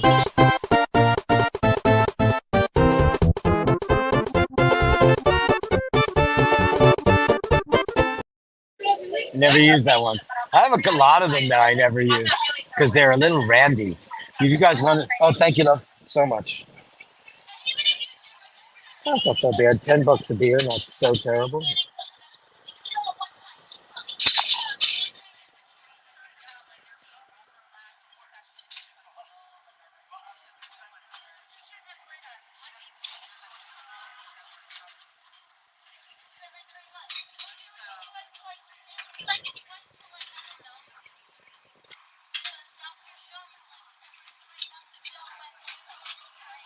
Let's see my rock star signature.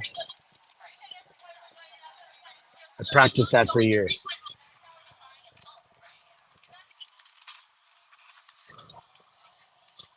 Very lovely girl.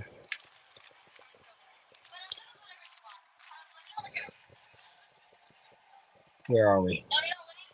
34 people in the room. Let me see. I'm still here. Listen, I'm not going to go right away. Metal theme music, but what about Manic Mondays? Where it's just another Manic Monday. You guys ate and got out of here before me. Oh, what are you gonna see? Like, is it about like antibiotics? I was like, you're going to see. I saw Stereophonic not long ago. It was way too long. It's 3 hours plus, and I'm a huge fan of. It's about rumors about the Fleetwood Mac, but they changed. Yeah, it is. It's a recording studio. It's a control room, the whole thing, and it was good, but it was too long. Like, if the Savior came to Earth, I'd stay for an hour.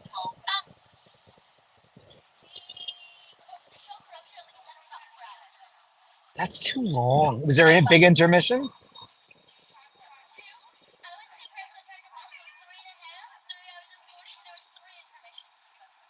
You're adorable.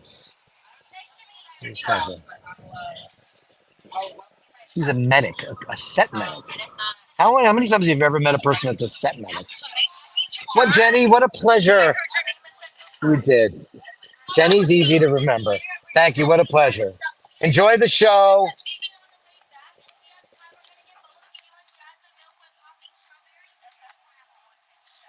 Ooh, set medic. I'm going to unplug my stuff and see where I stand in the battery world.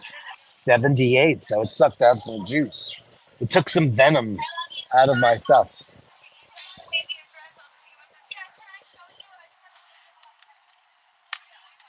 Putting away my wires because I won't be needing them. Because everyone is abandoning me. 35 people. Okay, we've gone. Thank you so much. Thank you, mommy. How cute is that? That's so. She's too young to be a set medic. How old is she? 17? My favorite Yiddish word is beshert.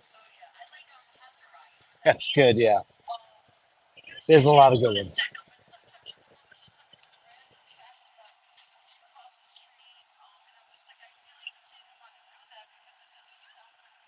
I wasn't allowed to cross the street until I was 14.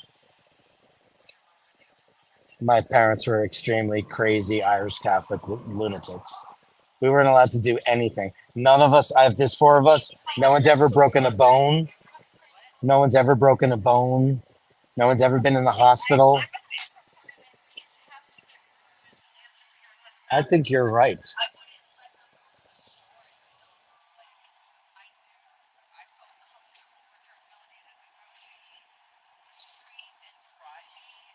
She drives? Okay. I've never had a driver's license. I've never had one. I'm from New York. I've never needed one. I married somebody with a driver's license, and you know what? That's fine.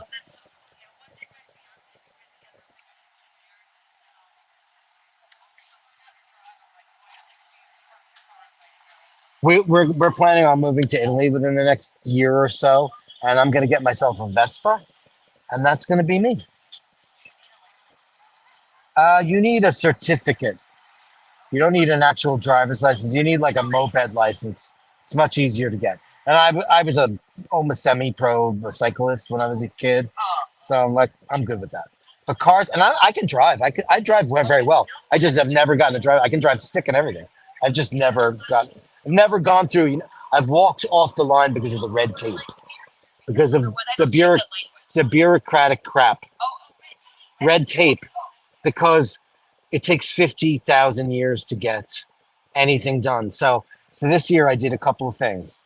I've I've re upped my Irish passport, which I let lapse 15 years ago, and I just got one of those air. Have you seen those passport cards? No, the passport card. Check this out. No, go do it.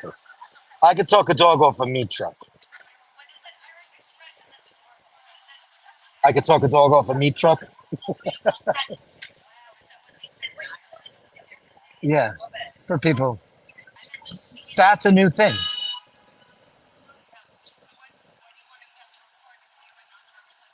I don't need. I could get on a plane with that. Correct. I got both. No. And now, because I'm not a driver, I have ID instead of a non-driver's license, which I've never gotten. I've carried around my passport my whole life.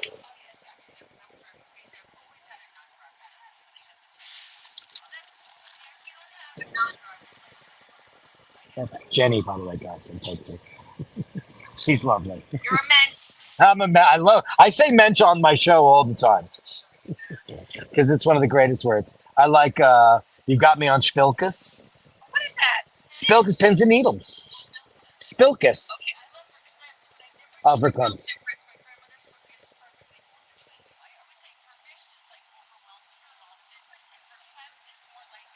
Yes, you're overwhelmed. Like you're like butter. It's a coffee talk. Remember coffee talk?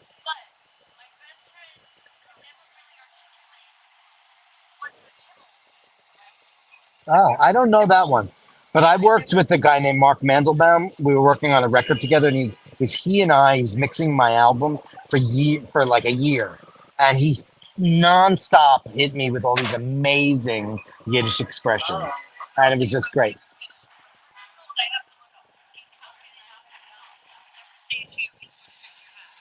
Go shit in your hat. That's good. That's good stuff. What a pleasure, Jenny. My whole crew is saying hello, Jenny. What a pleasure. Psychers, pleasure. I'm out of here too. The people you meet in New York.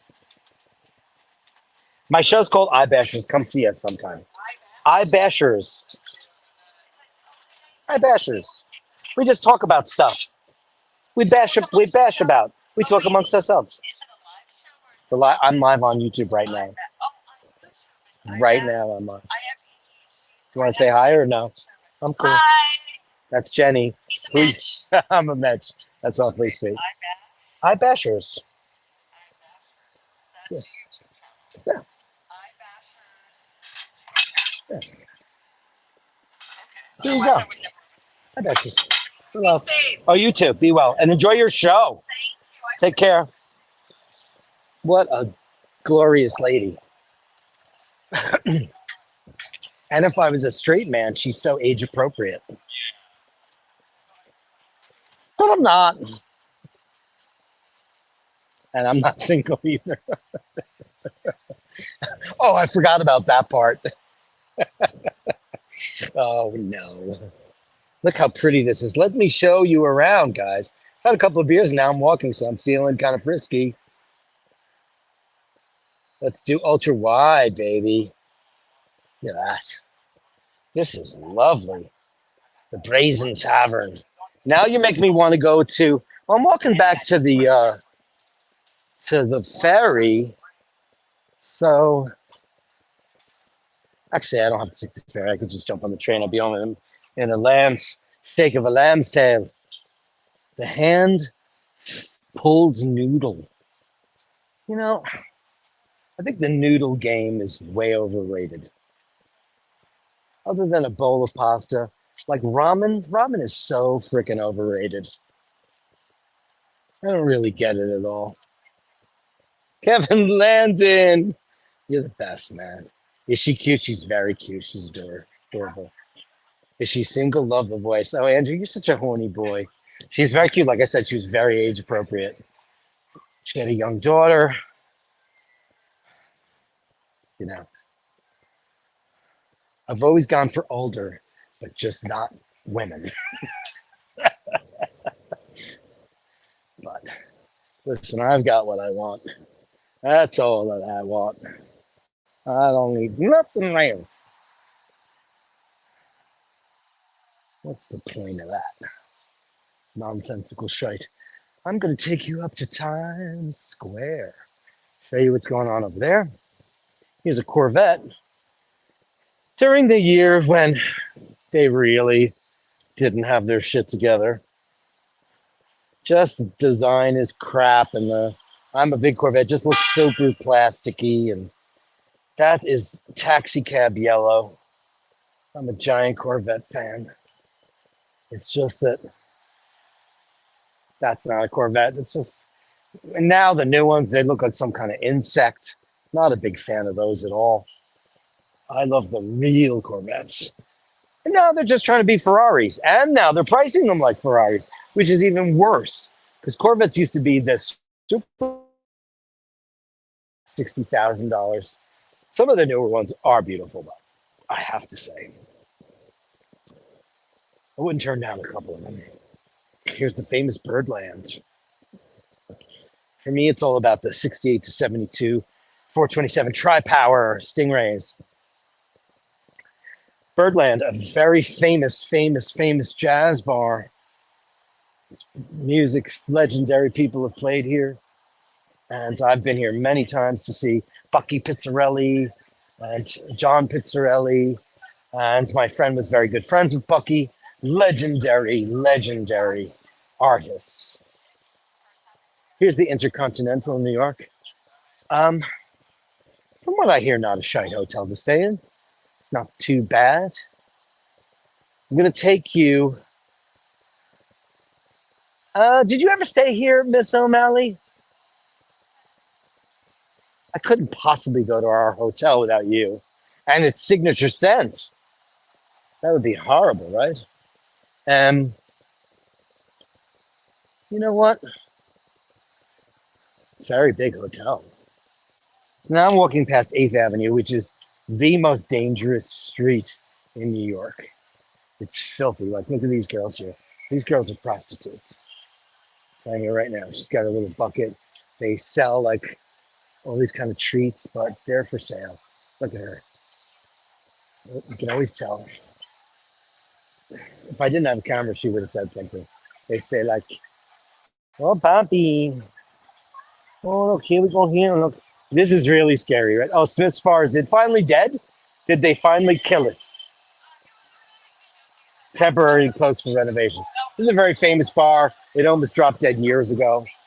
Because look at it. This is the very famous Milford Closet is the lullaby of old Broadway. Very famous hotel, which has kind of been, now it's called Row. I hope they renovated it.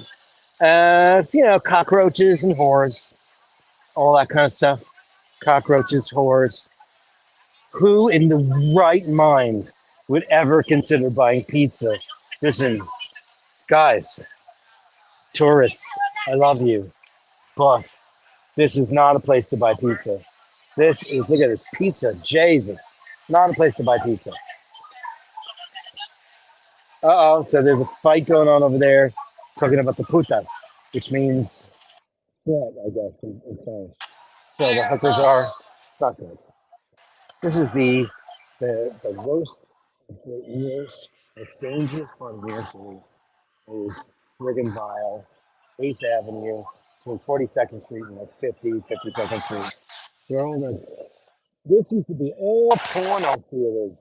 You know what? I'm going to take you the other way. What am I doing? I'm going to take you the right way. I'm going to end this stream the way you deserve to be treated. I'm going to take you to a strip club. You ready, boys and girls? I'm kidding. I'm going to take you up 42nd Street between 7th and 8th Avenue. So you can still see the marquees.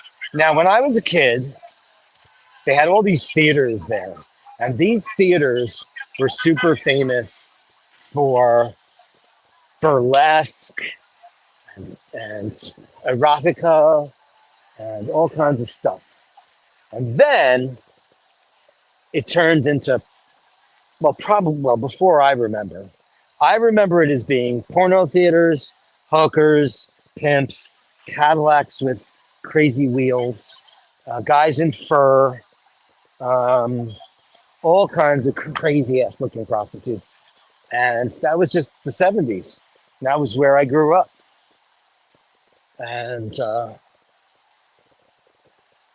that was the town. That was my town. This is Shake Shack, which is the worst, most overrated, overpriced, shitty food establishment ever. It's McDonald's for people who don't know what to do with their money. It's the worst. Absolute shite. Oh, look at Satin Dolls, Gentlemen's Club.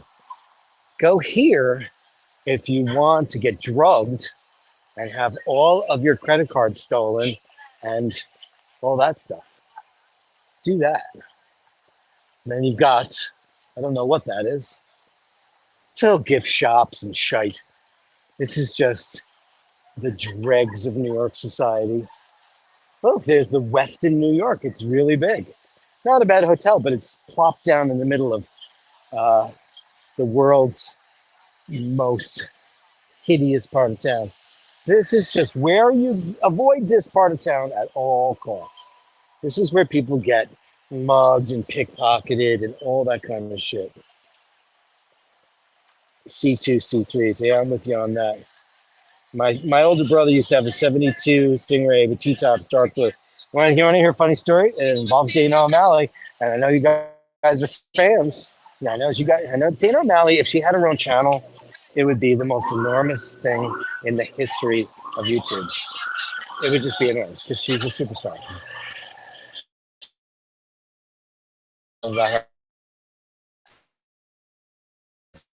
Extraordinary, beautiful, and always has been, but she's not big.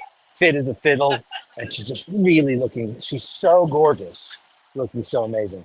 She had her own channel, and she would just make us all look like a pack of losers. And she does it every time we go out anyway. So her brother, she's talking to me about her brother. She's in her home state, which is in the middle of America.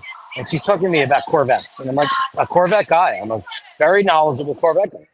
And she goes, oh, my brother's got a Corvette. You like Corvettes, right? My brother's got one. I'm like, oh my God, really? What has he got? She goes, hold on, let me go into the barn.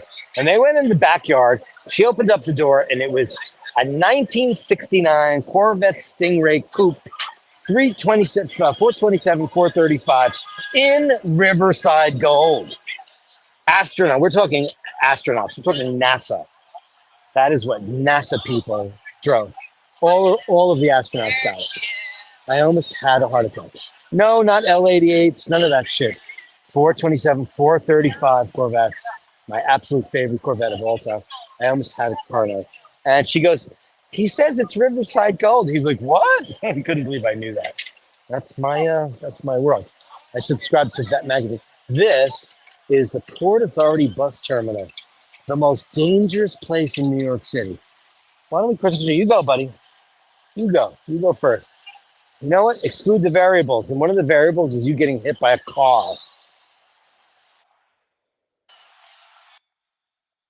This is the Port Authority. It's the skankiest, scuzziest, most dangerous part of New York City. No one should ever go here. This guy from New Jersey, Hoboken's got a bake shop that makes the world's worst cakes that are come in a machine. You can actually buy this guy's cakes in a machine. He just franchised. You know what? That's like me opening up an iBashers store. It's just this guy had a little reality show. It's just so bad. It's so commercial. It's so shitty. It's so bad. This is the Port Authority bus terminal. I'm going to take you in there. Because why shouldn't I? Because it's disgusting. You guys ready? This is where all the pimps are, all the drug fiends, all the skanks. This is where no one in New York City should ever come.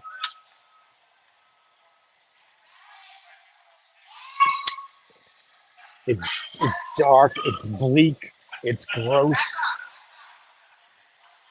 It looks like Bratislava, 1972. Come, come meet the person who is going to give you safe passage out of here. It is so bad. I ain't never come in this building. But I'm taking you in here just to see how gross it is. I mean, it's just this place used to just. I mean, we've cleaned up the city thanks to Rudy Giuliani. I know he's crazy now, and that's fine. And Michael Bloomberg, who was an incredible mayor. Um, the administration we have here now is just turning the city into a bag of shit. And it used to be, when I was a kid, we had the worst governmental people of all time. But now it's turning into just an absolute bombshell of shite. Anyway, Hudson News, you've all seen that in every airport, every time you've gotten on a plane. But it's just, This is the number one pickpocket spot in all of New York City, the New York City Port Authority. It's the worst. But this isn't even half of it. And I'm not going to take you to the other part because that's horrific. Oh, look at this automatic doors. I feel so luxuriated. Amazing. This is, first of all, getting on buses is generally the most depressing form of transportation in the world. You know, if you're not getting on a train or a plane and you're getting on a bus, I try to avoid buses at all costs because I don't want to be that depressed. It's depressing. Here's an advertisement for a show called Only Murders in the Building, which is a big hit. Stars Martin Short and Steve Martin, two guys I adore. The show is not funny. I don't get it. And it's just filled with stars. Okay, here's Times Square at night. I'm going to take you to Times Square. We're almost there. We're a block away. I'm just going to briefly walk you through it. And then we'll say goodnight because, you know, everybody had a hot date tonight. And that's okay. But I thank everybody who showed up for this stream. What time is it now? It is 7:44. So 8 o'clock, we'll kill it. So we'll go on for about 20 minutes.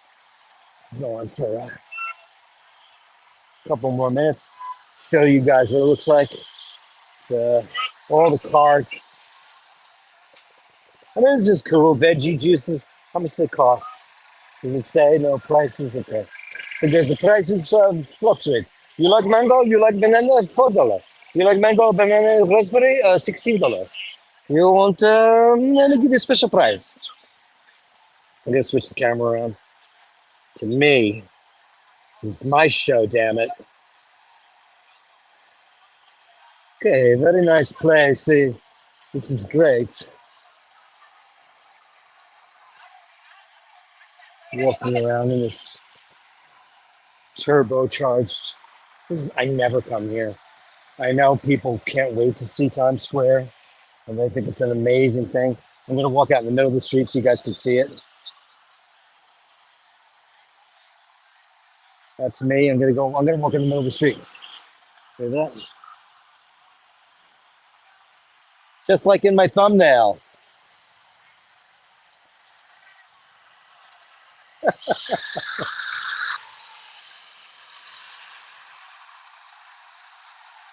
Let them hit me with their car. I don't care. Okay. I'm gonna take you up the street. We're gonna walk up the avenue. Yes, we'll walk up the avenue. This is the AMC Dolby IMAX Theater, where in 2008, I caught bed bugs in this theater from Avatar. I did, swear to God, but it was a long time ago. They closed it. I was in that theater. I went to see Avatar, which is maybe the worst movie in the history of cinema. Terrible film. And I like James Cameron. Don't get me wrong. I like him. I love The Abyss. I love all that stuff.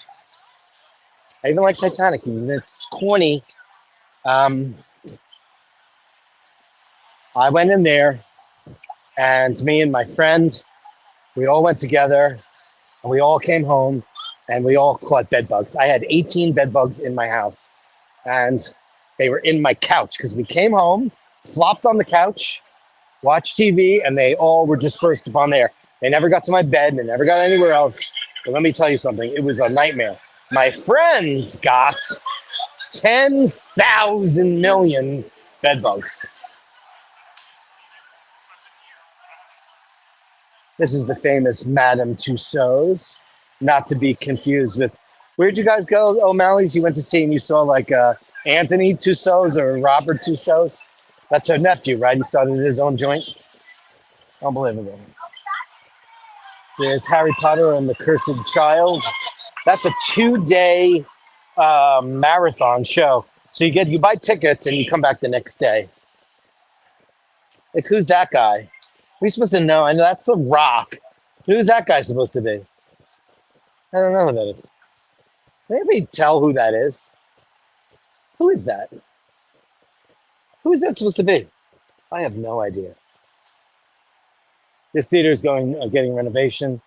Listen, so when Giuliani took over as mayor of this city, a lot of things happened. Crime went down, corruption disappeared, and then the city got cleaned up. And then he went absolutely out of his mind and became one of the most corrupt, most biggest assholes ever. But when he left, we got Mike Bloomberg, we all loved Mike. Mike was the greatest thing that ever happened to the city. He picked up with a new conviction. He was a beautiful guy, ran independently, wasn't Democrat, wasn't Republican. He was amazing. And all these theaters have been completely renovated. And they're quite beautiful, I have to say. They've done a beautiful job. They've done a beautiful job. Like, I don't know what's going on in this theater. It says loves. Is there nothing happening in this theater? Is it vacant? It's a great place to negotiate very cheap sex if you want. Oh, this is retail opportunity. Now this, my friends, is the New Amsterdam Theater, which was lying in disrepair, and it was a porno theater house for 50, 60 years. And they went in there and they hazmated it and gutted it. And The Lion King opened up in this theater in the 90s, rejuvenating Times Square. It was the first theater. This was the theater. I'm going to give you a little bit of you need to see this beautiful marquee, the New Amsterdam Theater. This was the flashpoint where New York City and Times Square had its rebirth. This theater was completely renovated due to The Lion King, Julie Taymor's visionary production, and the city's ability to see how entertainment and tourism was going to help out the city. Without the New Amsterdam Theater, we would not have anything we have right now. It was the first of so many renovations. It's beautiful. And now I believe it's a Disney-owned house. I believe the Schuberts don't own this. You know? Let me take a look at right before I walk over to Times Square. Let me go see what you guys are saying in the chats. You guys are hoping I win the lottery. I bought a lottery ticket. I'm looking like a tourist. Avatar could have been amazing, but it was shite. It was absolute shite. The most shite movie. I didn't see the sequel because that has to be shite. Girl saw you filming and fixed her hair. Yeah, good luck. Kevin, at long last, love is the worst. At long last, love is the worst, even when compared to Plan Life of Lazarus. Chris on the Upper East Side. I'm half expecting Travis Bickle to come out of the shadows. Dude, you want to know about Travis Bickle? I lived during Travis Bickle's era. I was a kid. So me and my friends used to come to Times Square and sneak into, the X-rated theaters and these stupid people. And we'd bring like microwaved ivory liquid with us. We were terrible kids. We did terrible things. We'd go up to the balcony and cause trouble. We were just bad kids.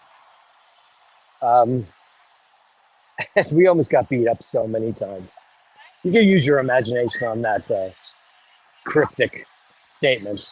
So here, my friends, is the New York Times building. This is the original New York Times building. This is where the ball drops from every single year. But it doesn't look familiar to you, does it? Because they have gutted it. And it was a beautiful Flatiron style building back in its day. And in the 70s and the 60s, when architecture wasn't really considered important, they clad it with billboards and shit. Nobody's been in there for ages. This building is now getting a second life. It's probably going to be luxury condos. Why anyone would want to live here, I don't know. It's horrific. Now this building over here is they recreated the original structure and built this giant mega tower. I believe this is Ernst and Young's building. They're a big financial agency. But the rest of this town is like, I don't know what this means, mini something. This is kind of crazy Asian shit, And here we go, Times Square. There's the TSX building. I don't even know what that means, TSX. What does that even mean? I'm going to take you to the crossroads of the world, and then that'll be the sayonara, the death knell. That's in the street. Look at this. Look what's happening. It feels like I'm on a battlefield. Whoa, whoa, whoa, whoa, whoa, whoa, we are strong. No one can tell us we're wrong. Searching our hearts for so long. Love is a battlefield. I'll give you the full treatment. They're making me go. They're making me stay. This is, by the way, you see this American flag, America. This is the New York City Recruitment Center. It's been there since the dawn of time, since before I can even remember. You can actually go in there and report for duty. I can't, I'm too old. But I had plenty of time to do that and I didn't.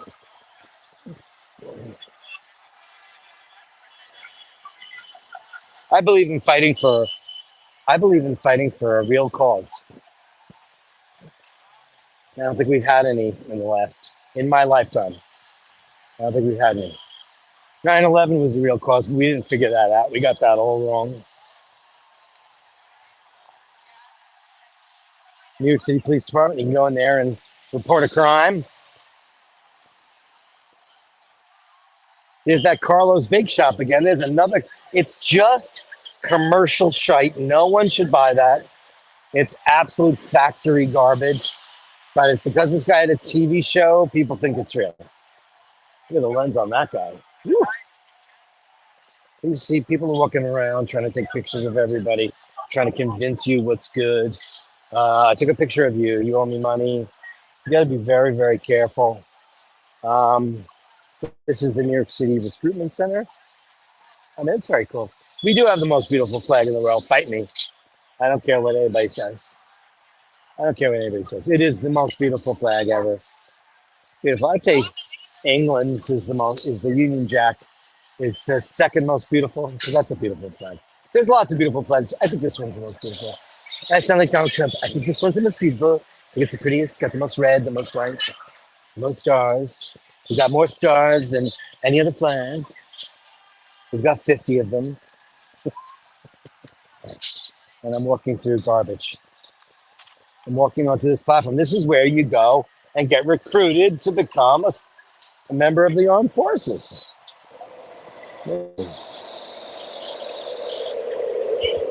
Dun, dun, dun, dun, dun, dun, dun, dun, dun, dun, dun, dun. Start spreading the news. I'm with you today. I'm taking risks. I wanna be a part of it in old New York.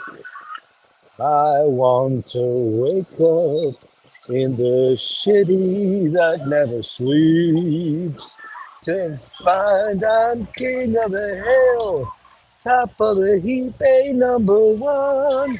I don't know the words. These little town blues are melting away. Here's all the propaganda for all tourists, yeah. If I can fake it there, I'll fake it anywhere. It's up to you. New York, New York.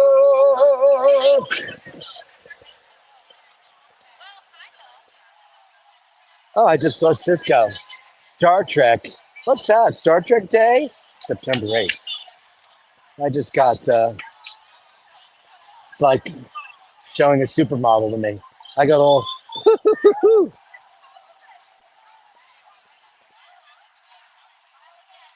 are the hot dogs fresh? Certainly. I just put them in the, it's terrible, Andrew. Give yourself a super chat. Unfortunately, this isn't the Emmett and Dirk cash register. I mean, those, I will never live that down. I will never, ever, ever live that down. Those Emmett shows were just, man, talking about giving the people what they want. Those shows were just Absolutely incredible. You know, and the funny thing is, like, I've been a fan of Emmett's for 1,000 years. You know, we've been friends forever. I'm like, we never ever got together, sang together, played. Never, never, ever. But he came over. He's like, let's do this, and it was so fun. All I want to do is write a Broadway musical with him and start a brand new metal band with Emmett O'Malley. I think it'd be fucking amazing if Emmett and I started a metal band. Uh-oh. KK Downing's Priest is playing here at the Palladium. When is that? September 13th? That's a show I'm totally not going to because I don't give a shit about that crap. I want my Priest Judas, not KK. So here I am in Times Square. Here I am, Pismo Beach, all the clams you can eat. And it's 7:59. Guys, you know what that means? Well said, Andrew. I agree. What'd you say, Andrew? I gotta put my glasses on. My glasses are for reading them, and I leave them on all the time. I'm totally destroying my vision.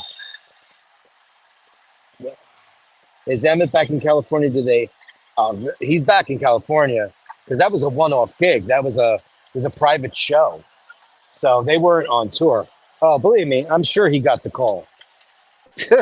The second Enrique Iglesias looked to his right and saw Emmett on that stage, I can guarantee you he felt more secure than he's ever felt with any other musician.